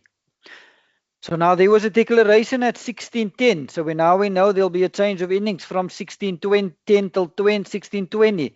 And again, this is a scheduled break and will not count for or against John. So at 16:10, we need to calculate when the innings ended, how much penalty time John owes us. And since John was on the field from 15:50 till 16:10, that is 20 minutes, he owes us 10 minutes at 16:10. How did I get 10 minutes? The 30 minutes that he owed us in total, and I'm subtracting the 20 minutes that he was on the field, and that is 10 minutes.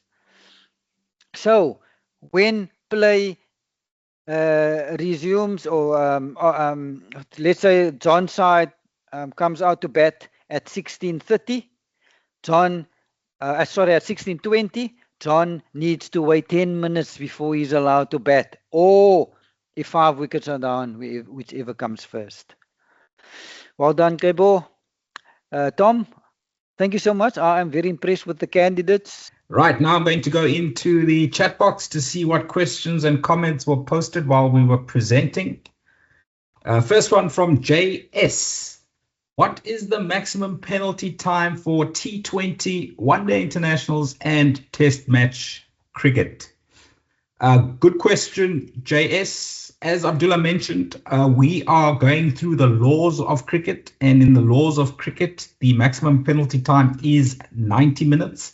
However, the playing conditions for T20 internationals make the maximum penalty time 40 minutes.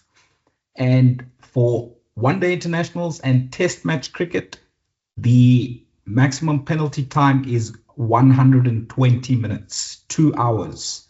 Abdullah, please correct me if I'm wrong, but from my knowledge, those are the ICC playing conditions.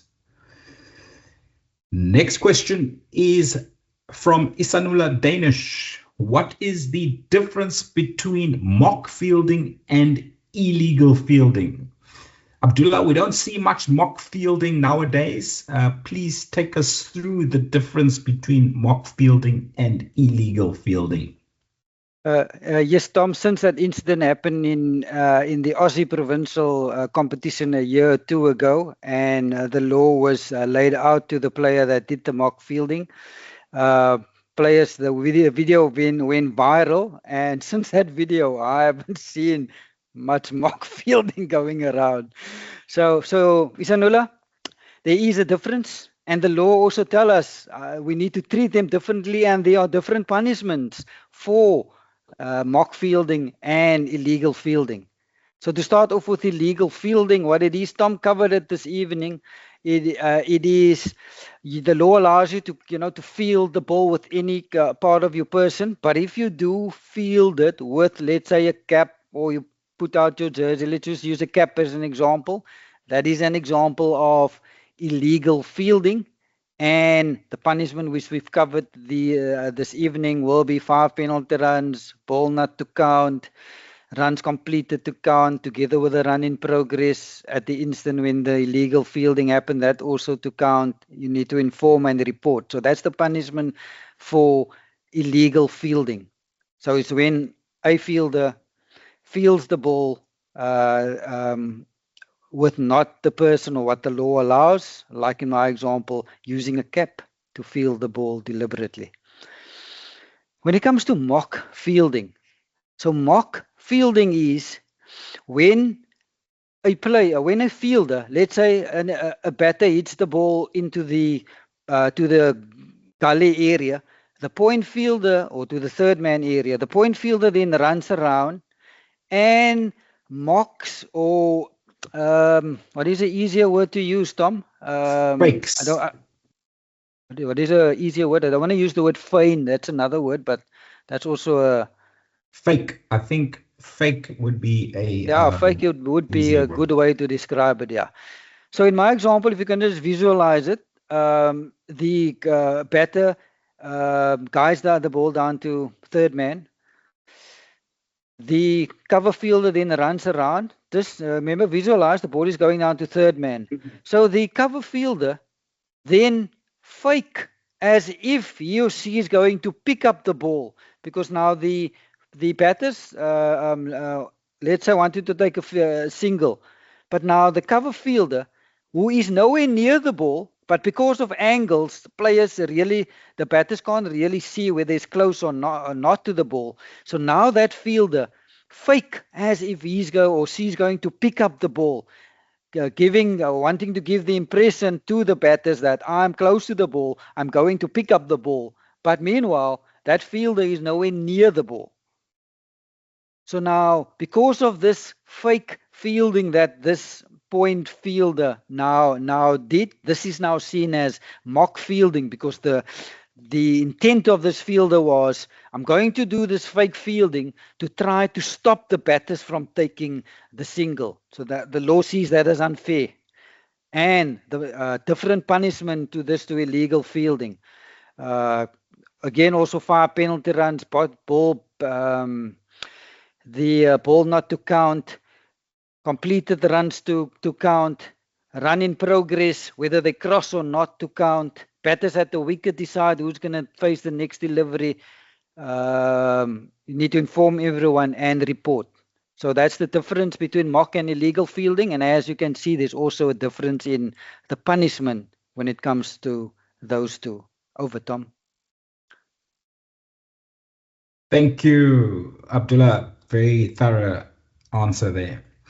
Abi asks, if a ball hits a cap which has been discarded, 5 penalty runs will be awarded. And if the batters have not crossed for the first run at the instant that the ball hits the cap, should they be sent back to their original ends? Abdullah, obviously that 1 run will not count because they have not crossed when the ball hit the cap. But maybe they crossed after the ball hit the cap. Should they go back to their original ends for the next delivery? Yes, Abi, you must send them back. It is important. That's why, on-field technique, umpires, we need to be awake, strikers in as well as bowlers in. So if the illegal fielding, like in your example, happened, the cap was willfully discarded, and when the ball hit the cap, the batters did not cross. Let's say they were busy with their first run. They did not cross when the ball hit the cap. So as soon as the ball hit the cap, the ball at that moment automatically, the ball at that moment becomes dead. So now, because the batters did not cross when the ball hit the cap, you need to make sure that batters return to their original respective end. So yes, when the ball hit the cap, the ball became dead, batters didn't cross, but in their momentum, they would have crossed and, let's say, completed the single. You need to make sure that you send those batters back to their respective ends. Yes, they will get the 5 penalty runs, but they will not get that 1 run that they were busy with, because at the instant that the ball hit the cap, they did not cross. So important, yes, you need to send them back to their original ends. Over, Tom. Thanks, Abdullah. We've got a penalty time question from Azraddin Syed in the chat box. A fielder leaves the field at 10 minutes past 10 with 20 minutes of unexpired penalty time still owing. There is an unscheduled break that starts at 10:20 a.m. He notifies the umpires personally at 10:25 during the rain break that he is fit to play. Play is set to resume at 10:55, but the opposing captain declares at 10:46. When can that player bat? What time can that player bat? Okay, so Azuddin, I'm going to try this example live, and we're going to go step by step. So at 10 minutes past 10, he already owed us 20 minutes when he goes off the field. So he was obviously off the field earlier. He came back on, but he still owed us 20 minutes at 10 minutes past 10. Okay. Play continues with him off the field, and then it starts to rain at 20 minutes past 10. So that is an extra 10 minutes that will be added to his penalty time, right? So at 20 past 10, when everybody goes off the field for the rain break, he now owes us 30 minutes of penalty time. During the rain break, he notifies us, the umpires, at 25 minutes past 10 that he is fit to play. And then we start from there counting his penalty time downwards. So he is serving penalty time. Play is due to resume at 10:55. However, the batting captain declares at 10:46. So he can only reduce his penalty time that he owes us from 10:25 to 10:46. 46 minus 25. Always use your calculator, even if it's a simple math sum, because you will be under pressure in an exam environment. That is 21 minutes of penalty time served. He owed us 30 minutes. He served 21 minutes. So 30 minus 21 gives us 9 minutes still to be served when the innings starts. So when will the innings start? The declaration was at 10:46. It will restart. The new innings will start at 10:56. He has to serve 9 minutes from 10:56, so he can bat at 11:05, or when 5 wickets are down, whichever comes first. Abdullah, were you following me? Does that sound correct? Yeah, following you, Tom, but yeah, I disagree slightly. There was a change of innings interval in the rain interruption. So there was a change recently to the ICC playing condition that allows us to extend that technically that rain interruption.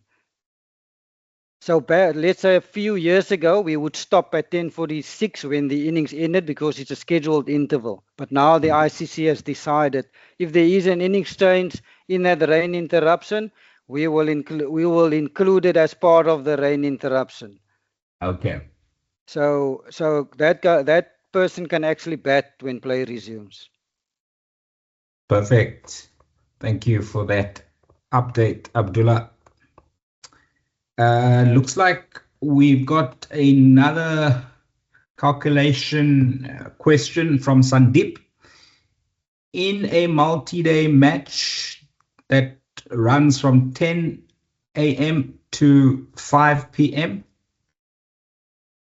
tea is scheduled for 3 p.m. When will you extend the session before tea for 45 minutes?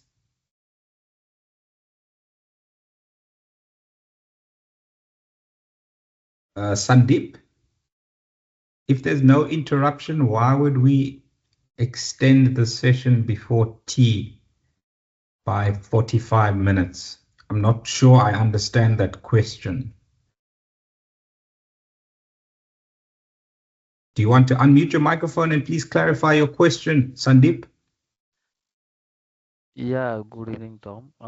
Yeah, I actually I found that question from somewhere. Is it any provision that we can extend 45 minutes before tea? If there's been no interruption during a day's play, then you will not change the time for tea. Unless there was rain on the previous day and your playing conditions tell you that you need to add 30 minutes to the middle session. That is the only time you would change a day's playing times. If there is no interruption in that day, if you are carrying lost time over from a previous day, then you will move.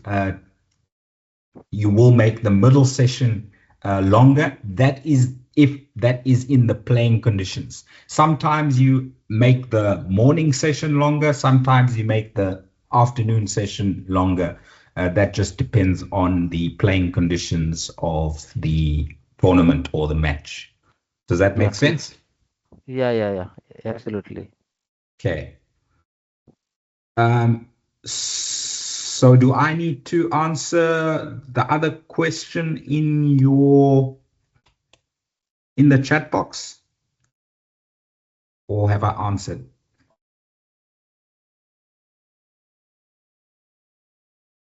Sandeep, I think I have answered your question. Yeah.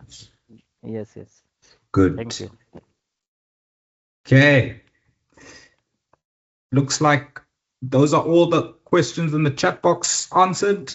I'm now going to go into the meeting room. I see 2 hands up. Isanula Danish, please unmute your microphone and you can ask your question. No, sir, I don't have any questions. I don't know that how my hands was up. Okay, no problem. You were still wanting to answer Abdullah's examples. Thank you very much. Okay, Isanula. Okay.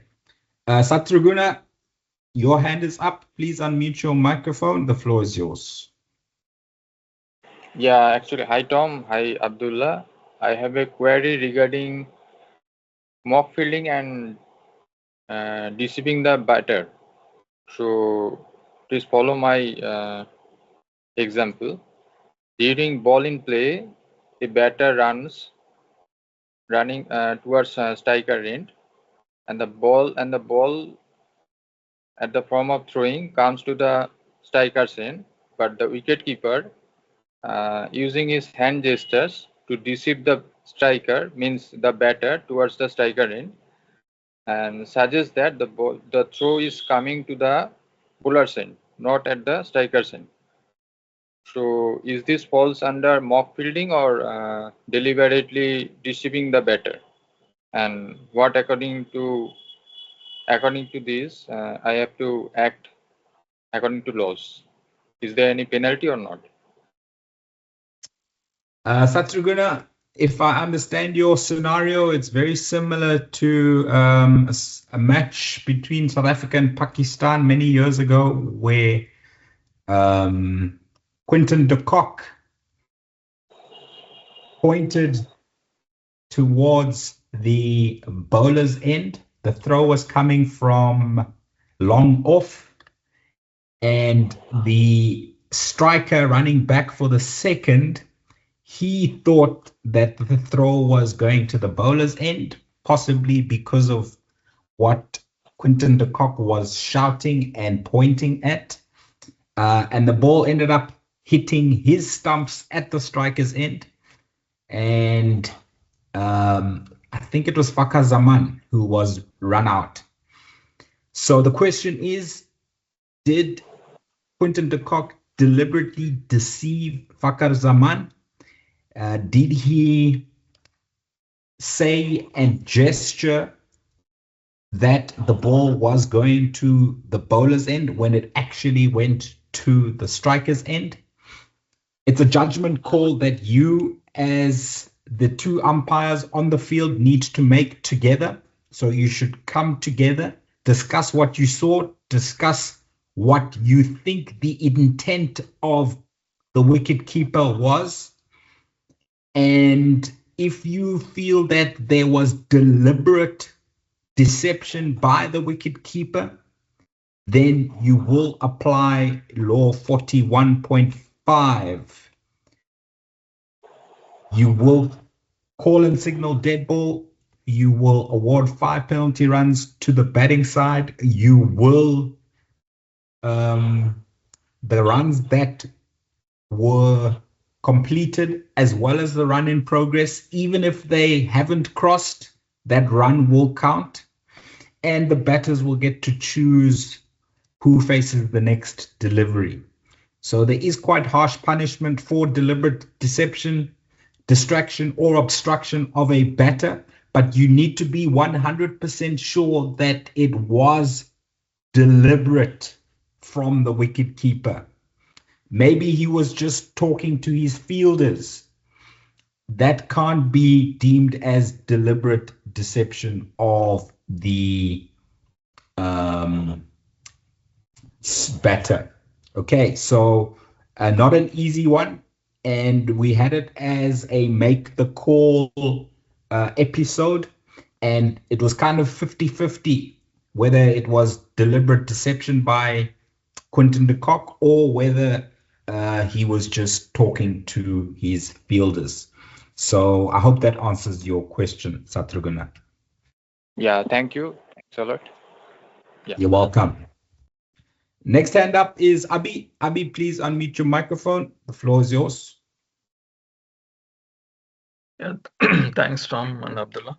So my question is with regards to the penalty times. So I have one scenario wherein a fielder has unserved penalty time of 30 minutes and he's on the field when lunch was taken. So and in between lunch, there was an unscheduled rain break, which extends past the lunch. So which one takes precedence here? So how do we calculate the penalty time? Abdullah, you want to take that one for us, please? Yes, Tom. So Abi, I'm going to use round numbers to illustrate what you're trying to ask. Yeah. So let's say 12 o'clock is lunchtime, and a player went off at, let's say, 11 o'clock. Let's now just forget about drinks. Let's just focus on lunch. I just want to use round numbers just to illustrate how the law works when it comes to your question. And if my interpretation of your question is not correct, just let me know. So 11 o'clock he went off, and he came back at 11:40. So now when he returned at 11:40, he owes us 40 minutes. We then took lunch at 12 o'clock. So he was then on the field for 20 minutes. So at 12 o'clock when we took lunch, and let's say John was his name, John was on the field. So he owed us 20 minutes at 12 o'clock when we took lunch. So now lunch was from 12 till 12:40. And let's say it starts to rain at 12:20. So now it started to rain in our lunch interval. So now from 12 till 12:40, which is a scheduled break. Yes, even though it's raining, we are now in a scheduled break. So lunch ending at 12:40. Let's say it stops and play can resume at 12:50.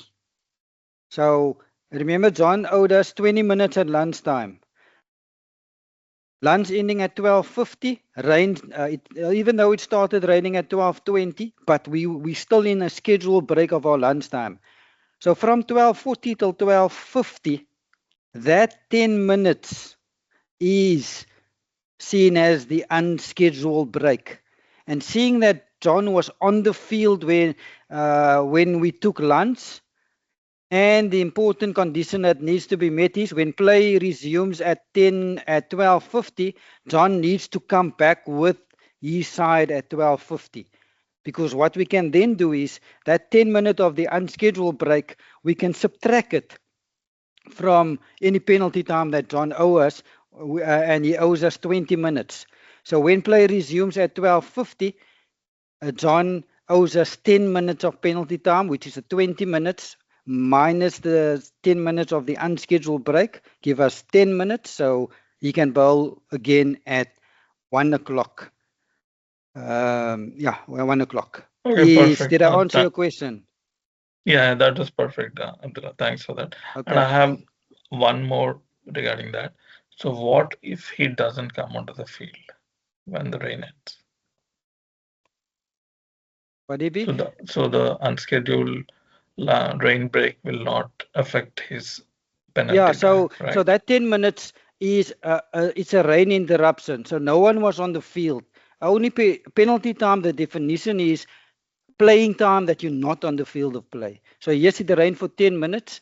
So when John return after that, he still owes us 20 minutes. You won't be adding Okay, that rain fine. interruption to any penalty time that he owes us.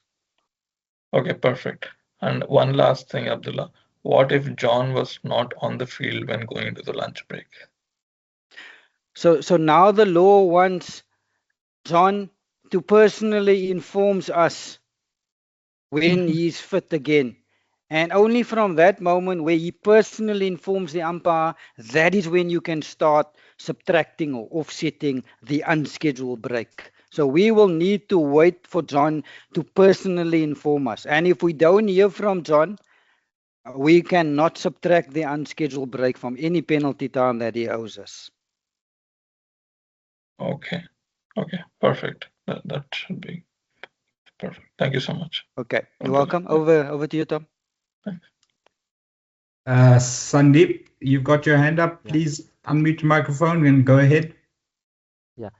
Actually, Tom, I have a question, but it is not today's lecture. But I just want to clarify myself. Actually, when the striker can be dismissed for the fault of a non-striker, what are the occasions that is there any various occasions? What are the occasions that for non-striker fault that striker can be given out? I can only think of if the non-striker prevents a catch from being taken by obstructing the field, the striker will be out obstructing the field. Abdullah, are there any other instances where a non-striker's error or offense leads to the striker being out? That's the only one I know of, Tom. Over. Okay. Okay. Yeah, Good. thank you, Abdullah and Tom. Okay, Isanullah has put a long penalty time scenario in the chat box. Abdullah, you want to try this one? A player leaves the field due to muscle strain and is off for 130 minutes of playing time. On their return and after being on the field for 70 minutes, it rains and play is suspended. Play resumes after 55 minutes. The player takes the field 15 minutes after the resumption of play following the interruption. Their captain inquires from you when in how many minutes they can bowl. Please answer according to ICC playing conditions. This, I assume, is a ODI. Let's assume it's a one-day international. Yeah, so this example comes directly from the almanac. So if you want to see the memo, you'll find it in the almanac under Law 24. But to answer the question, according to playing condition, 120 minutes maximum penalty time that a player can serve in an ODI or a test match. I think this was a test match, but I think you can find it under the ODI almanac as well. But it's still, whether it's test match or ODI, it's still 120 minutes. So even though he was off for 130 minutes, he only owes us 120 minutes of playing time. So then player returns, and after being on the field for 70 minutes, it started to rain. So then when it started to rain, let's calculate how much penalty time the injured player owes us. So 120, he owed us originally being on the field for 70 minutes. So when it started to rain, he owes us 50 minutes of penalty time, 50. 120 minus 70 is 50. Then he started to rain and play suspended. Play resumes after 55 minutes. So seeing that the injured player was on the field when it started to rain, he can offset or subtract any unscheduled break against any penalty time that he may owe us. But there is a condition. He needs to take the field with his side when play resumes. So it tells us here, play resumes after 55 minutes. So player owed us 50, but play resumes after 55. But if I read further, it says player takes the field only 15 minutes, 1-5 after resumption. So in this example, because he did not meet the condition of needing to take the field with his side after the resumption, and if he did, he could then subtract the unscheduled break against any penalty time. So in this instance, he cannot subtract that 55 minutes.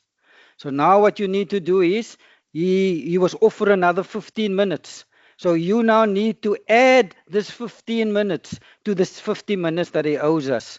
So in total, when he comes back onto the field, he owes us 65 minutes of penalty time. So he can bowl again in 65 minutes.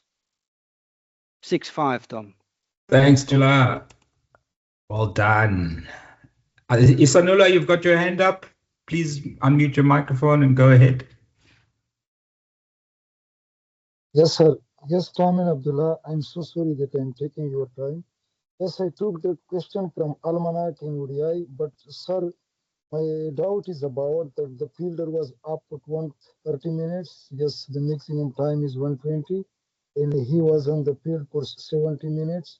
So he will minus the 70 minutes from 120, which is 50 minutes, as Abdullah also said. And now the play suspended for 55 minutes. The players take the field after the resumption 10 minutes. He was not with the field. So my question is, and I'm in doubt, that the 55 minutes, why we can't charge against him? If he was not on the field after the resumption, then the 55 minutes should be added to her 50 minutes. So his penalty time should be 105 minutes. I'm in doubt in this because he was not in the field immediately after the break, after the unscheduled break. So the 55 minutes we are not reducing from him, and also we are not adding to him. We are counting it as a scheduled break. I mean, to mind of this, and can you clear it for me, Abdullah?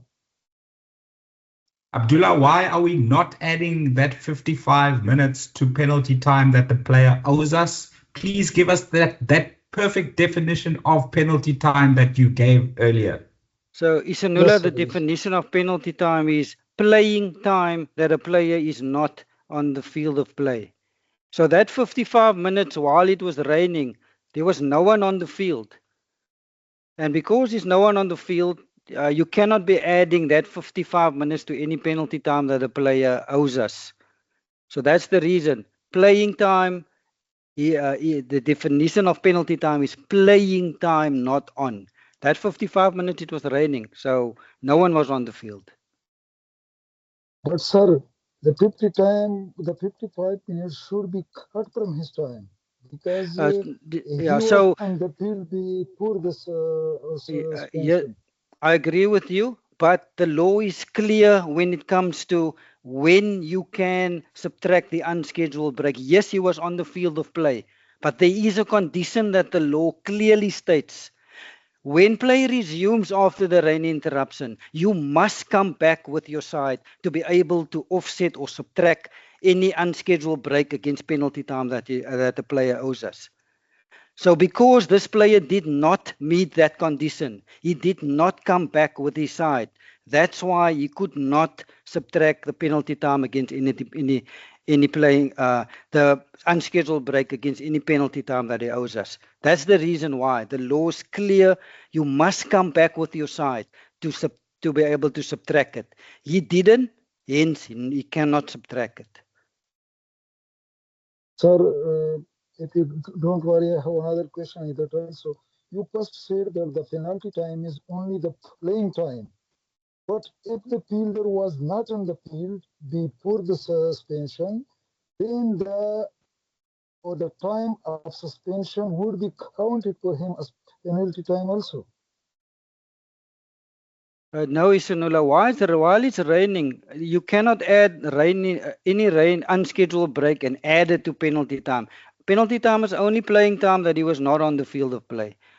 So even though that player, in No, your sir, example, I will was not give on you the another field when it example. started to rain, that rain interruption is not penalty time. You cannot add it to any penalty Sir, time that a player sir, I owes want us. to give you, sir, I want to give you another example. Ahmad is up the field Isanula, for 20 minutes. please can I stop you? Because I think Sir, we have delayed the meeting too long on penalty time. So we're going to take the next hand. Satraguna, please unmute your microphone. The floor is yours. Yeah, thank you, Tom and Abdullah. It's question to Abdullah. Abdullah, just you mentioned earlier in one occasion that according to latest ICC rules and regulation, during any interruption, if there is any innings break, means declaration or anything else. So, what is the calculation aspect? Could you please repeat? Can you please repeat for once again for calculation aspect? Yeah, so I'll let me use round numbers just to illustrate my point, and I'll tell you this change happened about 12 months ago. So let me take you pre 12 months and how we calculated, let's say 18 months ago, and how we need to calculate it now. So let's say 2 years ago, if there was an innings change in any interruption, innings change is seen as a scheduled break. So in an example where, let's say, when it started to rain, a player was on the field and he owed us 30 minutes when it started to rain. Then so now the law say a player can subtract the unscheduled break against any penalty time that he owes, provided he comes back with his side when play resumes after the interruption. So now, 10 minutes into the rain interruption, there's a declaration. And let's say it rained for 20 minutes. Or let me rather use round numbers so that it makes more sense. So 11:30 when it started to rain, a player owes us 30 minutes. It started to rain 11:30, player was on the field. So now at 11:40 there's a declaration. So from 11:40 till 11:50 there's a scheduled break. Play can now resume at 11:50. So now let's say 2 years ago we could only subtract 10 minutes from any penalty time that a player owes us, because the unscheduled break was technically only 10 minutes from 11:30 to 11:40. That other 10 minutes from 11:40 to 11:50 was seen as a scheduled break. That was 2 years ago. Now, recently, the ICC have changed the interpretation, or how we need to interpret it. So now how we will handle it is, same example, at 11:30 when there is the player was on the field, there's a rain interruption. At 11:40 there's a declaration. So 11:40 to 11:50 will be a scheduled interval of 10 minutes. Play will resume at 11:50. But now the ICC tells us that time from 11:30 till 11:50 You can take off that 20 minutes from any penalty time that a player owes us. So in this case, our player still owes us 10 minutes, so that player needs to wait 10 minutes before he can bowl or bat, whatever the case may be. So you will now include the change of innings or incorporate the change of innings into the rain interruption, and not like we did it previously where we would take 10 minutes as a scheduled break and not take that scheduled break into account when doing our or when subtracting or offsetting the unscheduled break against any penalty time that a player might owe us. Did I answer your question? Yeah, very much clear. So for this exam, means level 3 exam, what will you follow? The old one or the new one? That is a playing condition that the ICC brought in. So for the purpose of this exam, you need to follow the laws of cricket. Means we have to follow the old one. Yeah, the old one. That's a new playing condition. Yes. Okay. Thank you. Thanks a lot. Over, Tom. Thanks, Dula. Thanks, Santruguna. One last question from Abi. If a player tells the umpire during a unscheduled break that he will take the field after the unscheduled break, but doesn't take the field, is there an additional penalty imposed? So we know that the player will not offset any penalty time because he needs to come back onto the field with his team after the unscheduled break ends, because he informed the umpires that he is fit to play, but then he does not come back, then he will not reduce his penalty time. Abdullah, there is no further punishment for that player other than the fact that his penalty time will not be reduced. Correct. Cool. Thank you very much, everybody. Lots of questions around penalty times. Remember to take it step by step. And if you know your laws, and also remember that the Cricket South Africa Level 3 umpiring exam is based on the laws of cricket, not any playing conditions. So stick to the laws that Abdullah has taken us through today. Thank you very much for your time and interaction. We will reconvene next week, Tuesday, the 16th of June. The next lecture was only supposed to be on Thursday, the 18th of June. However, I have noted that there is a scheduling clash with Bafana Bafana, South Africa's national football side, playing at the World Cup. On the 18th of June, they will be playing against South Korea at 6 p.m. South African time. So we do not want you to not support the South African national football side by joining our lecture. So that's why we are having our lecture next week, Tuesday, the 16th of June, 6 p.m. Same time, same meeting link. And the following lecture after that will be the 6th and final lecture, which will be the following Tuesday, the 23rd of June.